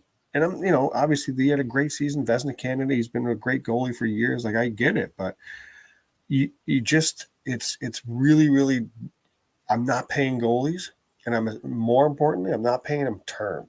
Like, you can sell me on almost anybody on a short term. Like, Talbot wants term. He wants stability for him and his family here at the tail end of his career. Open to it within reason. Like, you want 2 years, well, and 2 is not 8. Yeah. Right. You want a couple of years. Okay. And I think he is capable enough, and it buys them a little bit of time, and it gives LA a little bit of stability, knowing at least they've got Talbot. But you start giving these goalies 4, 5, 6, 7 year deals, forget about it. I want no part of that. No part of that. Yeah. When Mikko Rantanen and Nathan McKinnon and coming down on a 2-on-1 and make some crazy passes, only so much Connor Hellebuyck can do, or any goalie can do. Right. Meanwhile, they're winning series with Georgiev, and they want to come. He was a laughing stock throughout the entire year, and he might win a Stanley Cup this year. It's like, well, I remember at the beginning of the year when you were talking about, like, man, Rob Blake is really putting this, like, hashtag goalies things to the test. And that was the big concern everybody had across national media was, oh, the Kings have this, they have the center depth, they have everything. This smartest thing he did. But what about their goaltending? Both top 10, top 15 goals saved above expected. What? By the way, he used that term. Rob Blake said goals saved above expected today. I want to give him kudos for that. He didn't say much else. So, but yeah, the goalies. I would say, Portillo is the la caliente, la tortilla picante. So he's the guy in the wing, man. People are excited about that. I get it. I get it. And I know you're about hashtag goalies and all this kind of stuff, but Portillo needs to have that kind of velocity going next season. I'm not talking about him starting 40 games for the Kings. I'm not talking about that, but he deserves 5, 10. Like, give him a, like, we thought in the beginning of the season when we were talking about what his expectations were, nothing. But he's exceeded expectations, and now he's performing in the playoffs. Now he deserves a nod. Little cap of the tip of the cap there for him. And then the Russian. And then the Russian. Soklovsky, or how do you pronounce that? He's American, isn't he? I was gonna say, isn't he American? He's got a Russian last name, man. All those Hampton Slakinski. Yeah. I don't know. It's hard to follow nowadays. Isn't the tip of the cap to Portillo him getting all this playing time? No. Like, I don't think that he came into the season anointed. He's getting the minutes. He was the number one goalie coming in. They signed supposed to be Riddick. Riddick was supposed to be starting for the Reign. Remember, if Copley was healthy, Riddick might not even. To me, when you sign a veteran like that, like, I don't pay much mind. And last year, when they signed a veteran to pair time with Villalta, like, that was a mismanagement of the goalie, in my opinion. But now this year, like, you're supposed to give those minutes to him. Like, not that he's earned it, but you brought him in to play those minutes. So he was given that leash. You're 100% correct. He was given that leash, and then he validated that leash, in my opinion. No, yeah, I'm glad that they're giving him all the starts in the Calder Cup run, especially obviously deserving of it. 4-0 shutout the other day, and he's definitely being tested too. It's not like the Reign played their best game. It's just funny that, unfortunately for Abbotsford, the Canucks, they're playing with some goalie that nobody's ever heard of because all their goalies are up in Vancouver now. So But yeah, I'm still high on Portillo just because, I mean, not all the goalies you come across that have the size that he has. You can teach all you want about goaltenders, but you can't teach 6'6" that Portillo has. So I mean, I'm with Brandon. Like, I think you give him some spot starts here and there next year. Totally not opposed to it. I mean, I'd be a little concerned if he's the actual like third goalie. Like if someone goes down to injury, like has the last 2 years, I'd be a little concerned if now all of a sudden he's the backup option and has to like sit in the wings and wait here and there. I still just want him to be continually be the number one guy in the rain. So I wouldn't be surprised if they sign Talbot, they sign Riddick, and then hell, I mean, who knows? They might even sign Copley again and bring him back if he's fully healthy again, and have Copley be the number one in Ontario and split time with Portillo and have to come up if called upon. Because I think Copley's only going to be 32. It's not like he's like that old. I know he'll be coming off a major surgery, but even then, he was performing like okay before he got hurt. Have him be the rain goaltender, split time with Portillo, or have Portillo be the number one guy. And if things go awry, then you have Copley come up and go from there. But yeah, goalies. I know forwards are different than defensemen. I'm just tired of the caution. You're looking at legit young players making a difference for the Dallas Stars this season. Like let it fly. Let's let the kite out. I mean, if Portillo was the third goalie on this roster going into the next season, I'd be happy with that. Because that means you're not anticipating injury. If injury happens, then he gets some spot starts. I'm perfectly okay with that. If they sign another veteran goalie next season to be the third, quote unquote, mismanagement, 100%. I was upset with it 2 years ago. I'll be upset with it again. Yeah, it worked out with Copley, but it's not always going to work out. And they need to allow that leash. Like, what are we begging for? We're all. You guys were all about, hey, no, we can't do England. We can't do Lewis. All these guys, they're clogging up roster spots. We don't need a third goalie. If there's a third goalie next season, I write. I'm making a T-shirt on my own. You guys can buy it when I make it. Hashtag riot for goalies, because this is BS. Portillo has done nothing but dominate all year long. He's carrying this team in the AHL. This team's flying. He deserves a spot. Whether it's a second or third goalie on this roster, I don't care. But if they sign a veteran goalie just for a precaution, this is nothing but Rob Blake doing the same thing that Rob Blake has been doing, and I'm tired of it. So fair enough. If he's a 3, good with it. I'm good with Talbot as my number 2. I'm going to lean in probably a little bit more to the Stolars and Lankinen and Laurent Passois. Like I would really think those would be solid ads for the Kings. I think if they can get one of those guys, pair him with Talbot, and then you have Portillo as your 3, and then I presume they would find somebody to play kind of a journeyman Malcolm Subban type, Eric Comrie type to play in the AHL with Portillo, but give Portillo the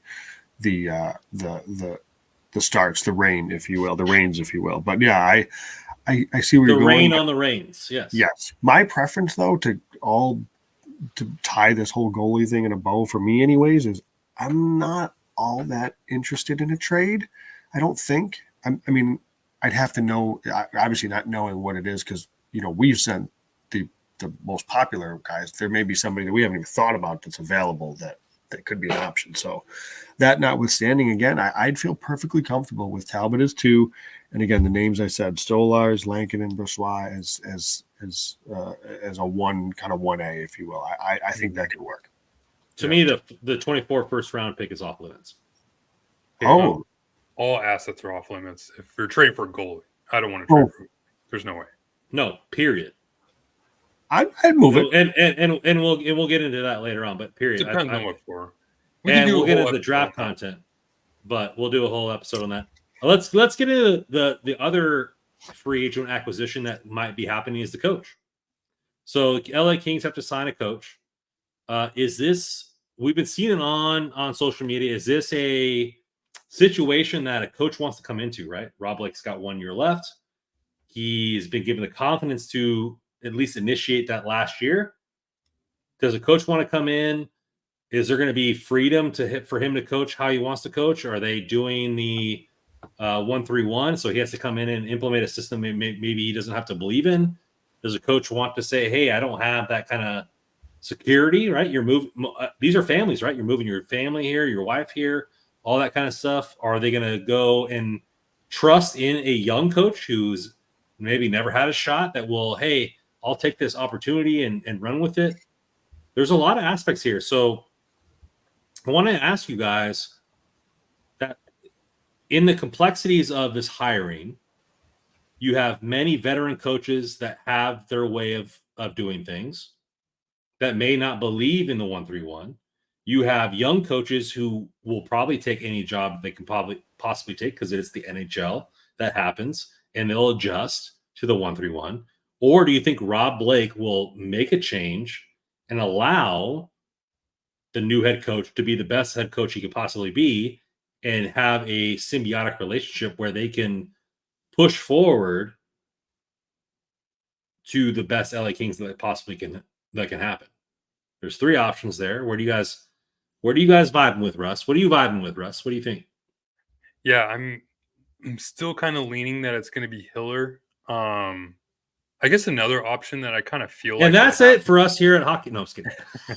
I think another thing that I think might happen and probably would have happened if not for the Reigns' success this year is they're probably looking at Marco Sturm too. And because like you said, like what coach is going to want to come in here knowing the situation that they're coming into with whole Rob Blake's uncertainty of the future and everything like that? They're not going to want to sign just like a possibly 1-year deal to just see where things happen and where things go. So that's why I think it's just either going to be Hiller, just kind of roll with the punches. Hiller knows what's going on. He knows the situation. Or if they really are looking for someone that they, I don't want to say can control, but they know maybe can buy into the system that they want to play, they go the Marco Sturm route. So I would be very, very surprised, if not shocked, if they did bring in someone from the outside, to be honest with you. Even though as much as that's what I want. I want them to go on the outside. Who would you be? Who's your outside? If it were, hypothetically. I don't know. Like, is Claude Julien in the name? Is that a good name? I want to bring in who's the head coach for Carolina? Rod Brindamore. He's even that. Like, I'm not even. He doesn't have a contract. I'm not even a big Brindamore guy. He will. I mean, he's a great coach. Don't get me wrong, like great head coach. But even then, I feel like he'd be more of the same than what the Kings have now. Or maybe that's a little blasphemous. But I just wanted to. I would love to see them bring in a guy that's a name that is immediately going to garner respect from everybody on the team, from the organization, everybody. Maybe Berube. I don't know. It's tough. Like, I just want to, I'd love to have a name that will just garner respect because I feel like you have a lot of veteran players on this team now. Doughty, Kopitar, obviously. I mean, Deneau and Moore they're getting up there in age. Like, so you want a guy that's going to come in and that's going to garner the respect from his players that are going to, because if that's going to happen, then I'm guessing there's going to be some pretty big drastic changes to the system that he's going to want to play, that he's going to want to implement. So if that happens, you need to have the players that are going to buy into that too. So if you get a name that everybody recognizes, I think that happens a little bit more smoothly. So Russell, I what brings to mind this is obviously my Niners, and I think about that all the time. And they bring in Shanahan first, and then the GM. Shanahan has a lot of to say how the team's constructed, where they go with the team, what offense they want to run, what players are coming in. Could that be a thing that Rob Blake runs? And we talked about it on the last episode, and I said good executives know when they're wrong and they can adapt to make a mistake. Will Rob Blake do this and say, hey, the coach matters. Whatever he wants to run, whatever he envisions, we can work on this together? Because as Joe said, the Sharks weren't a defensive-oriented team when McLennan was there. Edmonton Oilers weren't a defensive-oriented team when they were there. So he ran a system based on what Rob Blake wanted. Will Rob Blake release the reins a little bit and be 50-50 or 60-40 with a team? Because it seems like, in hindsight, McLellan got handcuffed. Joe, do you think that Rob Blake has to release the reins for the betterment of the Kings? Do you think he has to release the reins and find a head coach that he can pair with and go for the future? Or do you think he's just going to be hammering the nail down for the third time for the 1-3-1 and what we have going on? I really think we're going to see a system change. Russ and I talked about this a little bit earlier, that he was asked and was very honest in saying that we need to take a really strong, hard look at that. I think that they're not going to abandon it completely, but I really think that we're going to see a different play style from the Kings. Now, who is running that play style? He made it pretty clear to me anyways that Hiller is going to get the first talking to. Like, they want to hear what he has to offer because I think they liked Hiller. And he said Hiller has different things that he would do. So he wants to hear those out, what that is. I'm very curious to see what those would be too, as somebody who, Hiller has been a power play guy, an offensive guy. So I'm very intrigued, but we really didn't see any of that at all when he took over for McClellan. So I'd be there's my hesitancy, as we didn't even see like anything reading between the lines type of thing. We didn't see nothing, no breadcrumbs. It was very much lock it down. So I'm very interested to see, if there is something with Hiller. I think the players seem to talk highly of Hiller, so we'll see. But if it is somebody from the outside, I do think it would be something, Randon, that it would. This is not going. They're not going to come in and say you're playing the 1-3-1. I think it is different this time around. I really do. I don't love the idea of Craig Berube. I know he commands respect, and I don't want to downplay that, but I just get, man, I don't know. I get, yeah. I just don't. I don't have the feel there. Yeah, I don't. But there's some interesting names, and I'm not saying any of these names as like I want them, but they're curious to me. Like Dave Hackstall let go in Seattle. I don't think he did a bad job. That seemed a little interesting to me that he was gone. I don't know what I feel about Dave Quinn. I know he's with the Rangers for a bit. It certainly wasn't his fault that San Jose was an abomination. So I don't know where he's at. I'm sure this name will ruffle some feathers in Kingsland, but Jay Woodcroft may be somebody that is an intriguing option. And what about their assistant coach, DJ Smith? The players love him. He's been known as a player's coach, maybe to a fault, in Ottawa. So I don't know. I feel like there's options. I don't have a good handle on this, in part, Brandon, because I don't really know where the Kings are right now. Like, Yeah. It's almost as if this is what you got from a decor, then just freaking bring in Berube, or have Hiller lock it down again, But if they're going to actually be willing to make some changes, then that opens things up, and that's where it gets interesting. And that's kind of why I lean toward it's going to be Hiller a little bit more, because like with Blake saying that, oh yeah, we're going to really have deep discussions about the just system changes, and that he even mentioned that Hiller's wants to have some system changes.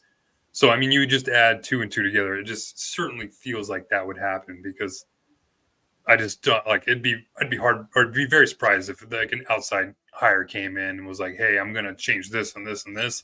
And I probably only have 1 year to try it out. So that's the only reason I think. Well, obviously his change happened in the playoffs with the 1-2-2, like Kempe said. So maybe there's more to go with that, to where he has visions for the team.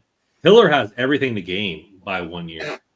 So let's not discount that. If you hire in a coach, he has everything to lose by coming in for one season, because if they suck or don't progress or whatever, you're probably out, because the new manager the new GM wants to hire his own guy. So Hiller is the coach that has everything to gain in this aspect.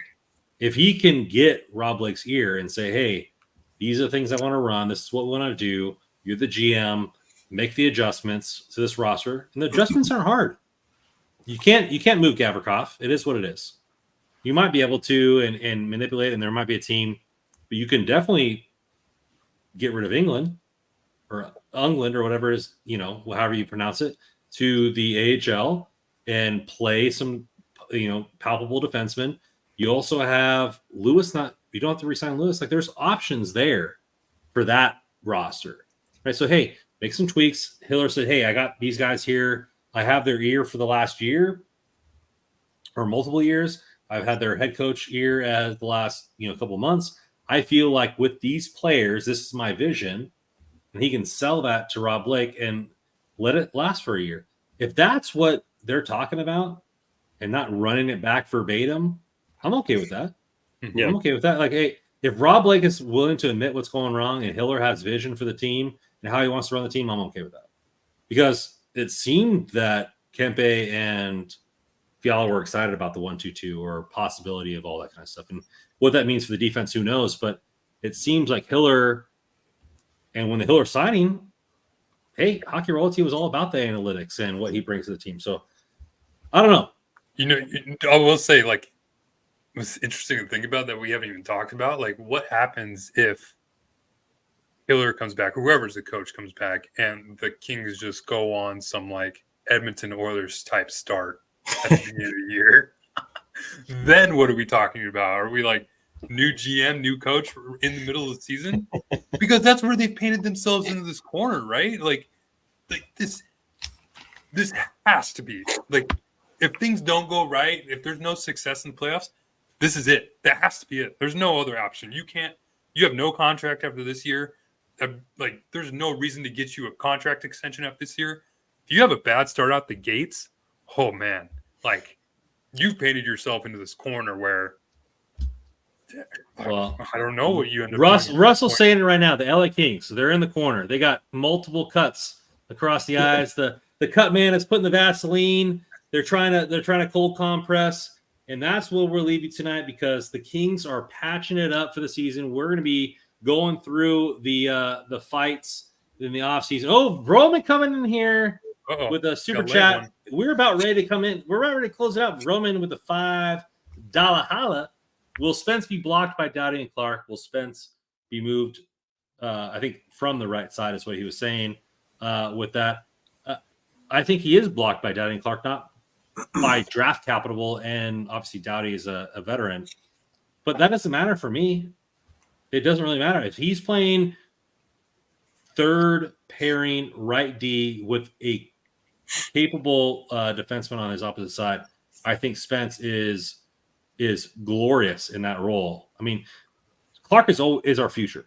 I'm the train. I'm the captain. We're getting a new train next year, by the way. I already ordered it, so be prepared for that. But no, I think that he's not being blocked by anybody, and eventually Doughty will leave his role in the future. But if Spence can play good minutes with a defenseman that is capable on his offside, I think that the sky's the limit for that third pairing. Am I crazy to think that Spence could be the second pair D next year? Like, why? You are crazy, because Clark is obviously. I mean, I guess my reason is Spence now has a full year plus under his belt of NHL with multiple now playoff games under his belt, and you could make the case he was the Kings' best defenseman in this past series.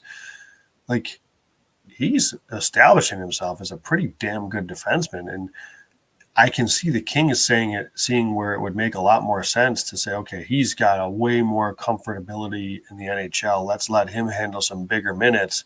Let's ease Clark in with that third pair. He'll play power play. He's going to get his minutes and just be a lot like Spence was this year, which was really good, right? I can. That's kind of where I'm at. Like, I wouldn't be surprised to see Spence. If it wasn't the Kings, I would say you're ludicrous for assuming that. But because it's the Kings, I think they. But is that crazy? It is crazy. We just talked about this for the Stars and all these other players that let their prospects play. Like, no. Clark was the. He's not going anywhere. But he's playing third line minutes. He should be playing more minutes. So Clark was the best defenseman of all time in the OHL. What I'm saying, he was a top 3. He was number 1 in AHL points per game minutes for defensemen this season. And then he came in and was successful. And he has the top 10 draft capital. Yeah. I know Spence is playing well, but you have to eventually just say, hey, Clark is going to be this guy. Yep. And what we've been talking about all year, how they've been hampering and handcuffing these guys. And I know that Trevor Lewis or Jordan Spence isn't Trevor Lewis, where, hey, there's a like a default there, but like you gotta give Clark the minutes. And I'm tired of hammering this guy by and saying like we need to have him inch along. Homeboy should be first line center on almost, or first line right D on almost any team right now. And he's obviously Doughty's won 2 cups, so that's not going to happen. Yeah, Spence isn't that guy. I mean, that's not that guy. I think Spence can. I have no problem giving Spence top 4 minutes and then giving Clark. Clark can still play like 12 minutes a night. He can get his power play time, and then if he just to ease him in. I'm not saying he's going to start in the AHL. Why do we have to ease? Why do we have to ease? No ease. Well, what did Spence do to lose that time? We're talking about him being the best playoff player on the Kings this year. Why did he? Draft position means nothing at this point. They're on the roster. I'm talking about ease. Draft capital means everything if you're backing it up. I'm talking about what has Clark done not to? What? I'm talking about ease just because of how good Jordan Spence was. Yeah. Jordan Spence did nothing to lose the time. If not, he deserves more time. I mean, this question could be, will Doughty block Clark and Spence? Not will Doughty and Spence block Clark. Yeah.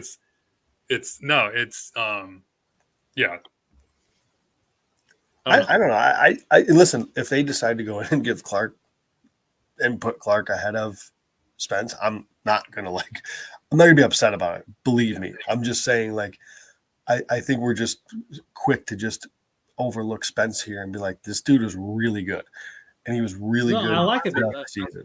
I don't want to like add a small ingredient anymore. Like I'm just tired of that BS. I'm tired of this organization when it comes to that. Go like, oh, we should just do this and do that. Like, see, I think this is different. Great players make plays. This is different. Great players make plays, Joe. This is different. You've been stained. You've been cursed by this. I think this is different because we're talking about good players. We're not talking about Clark or Spence in this conversation being blocked by somebody who really they're better than. Like we've been talking about. This would be a situation where it's a luxury. You've got both these guys in the lineup, and assuming they're both going to play the right side. Well, hey, now you're cooking with gas. Now, Brandon, you want me to really get crazy? I'll take a Clark Spence second pair. Yeah, let's go. I think I just went 6 to midnight with that. Hey, Spence and Doughty looked pretty good playing together. Let's really get crazy. Put Anderson with Clark, and then you got Gavrikov playing with freaking somebody else. Who knows? Now we're talking.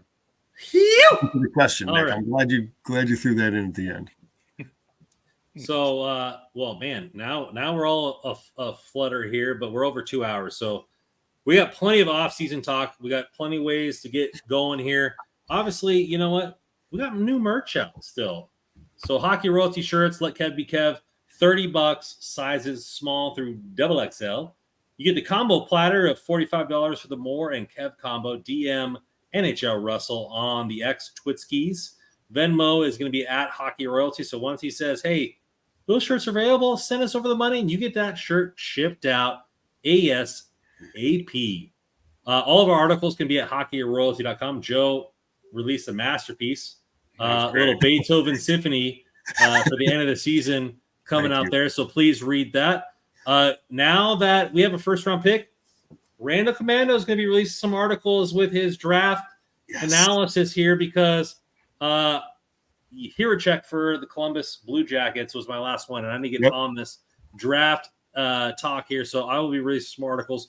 Russ always doing his best job, being in the insider, being in the honey nest over there at the LA Kings dormitory. So appreciate you fans. I mean, you guys were 90 strong, over 100 tonight. You guys are what we do this for. Really appreciate you guys. Like, subscribe, double like, triple like. Hit that like button on the way out.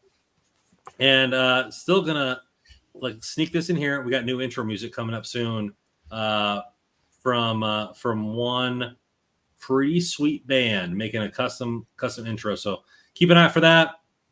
As always on this podcast, go Kings, go.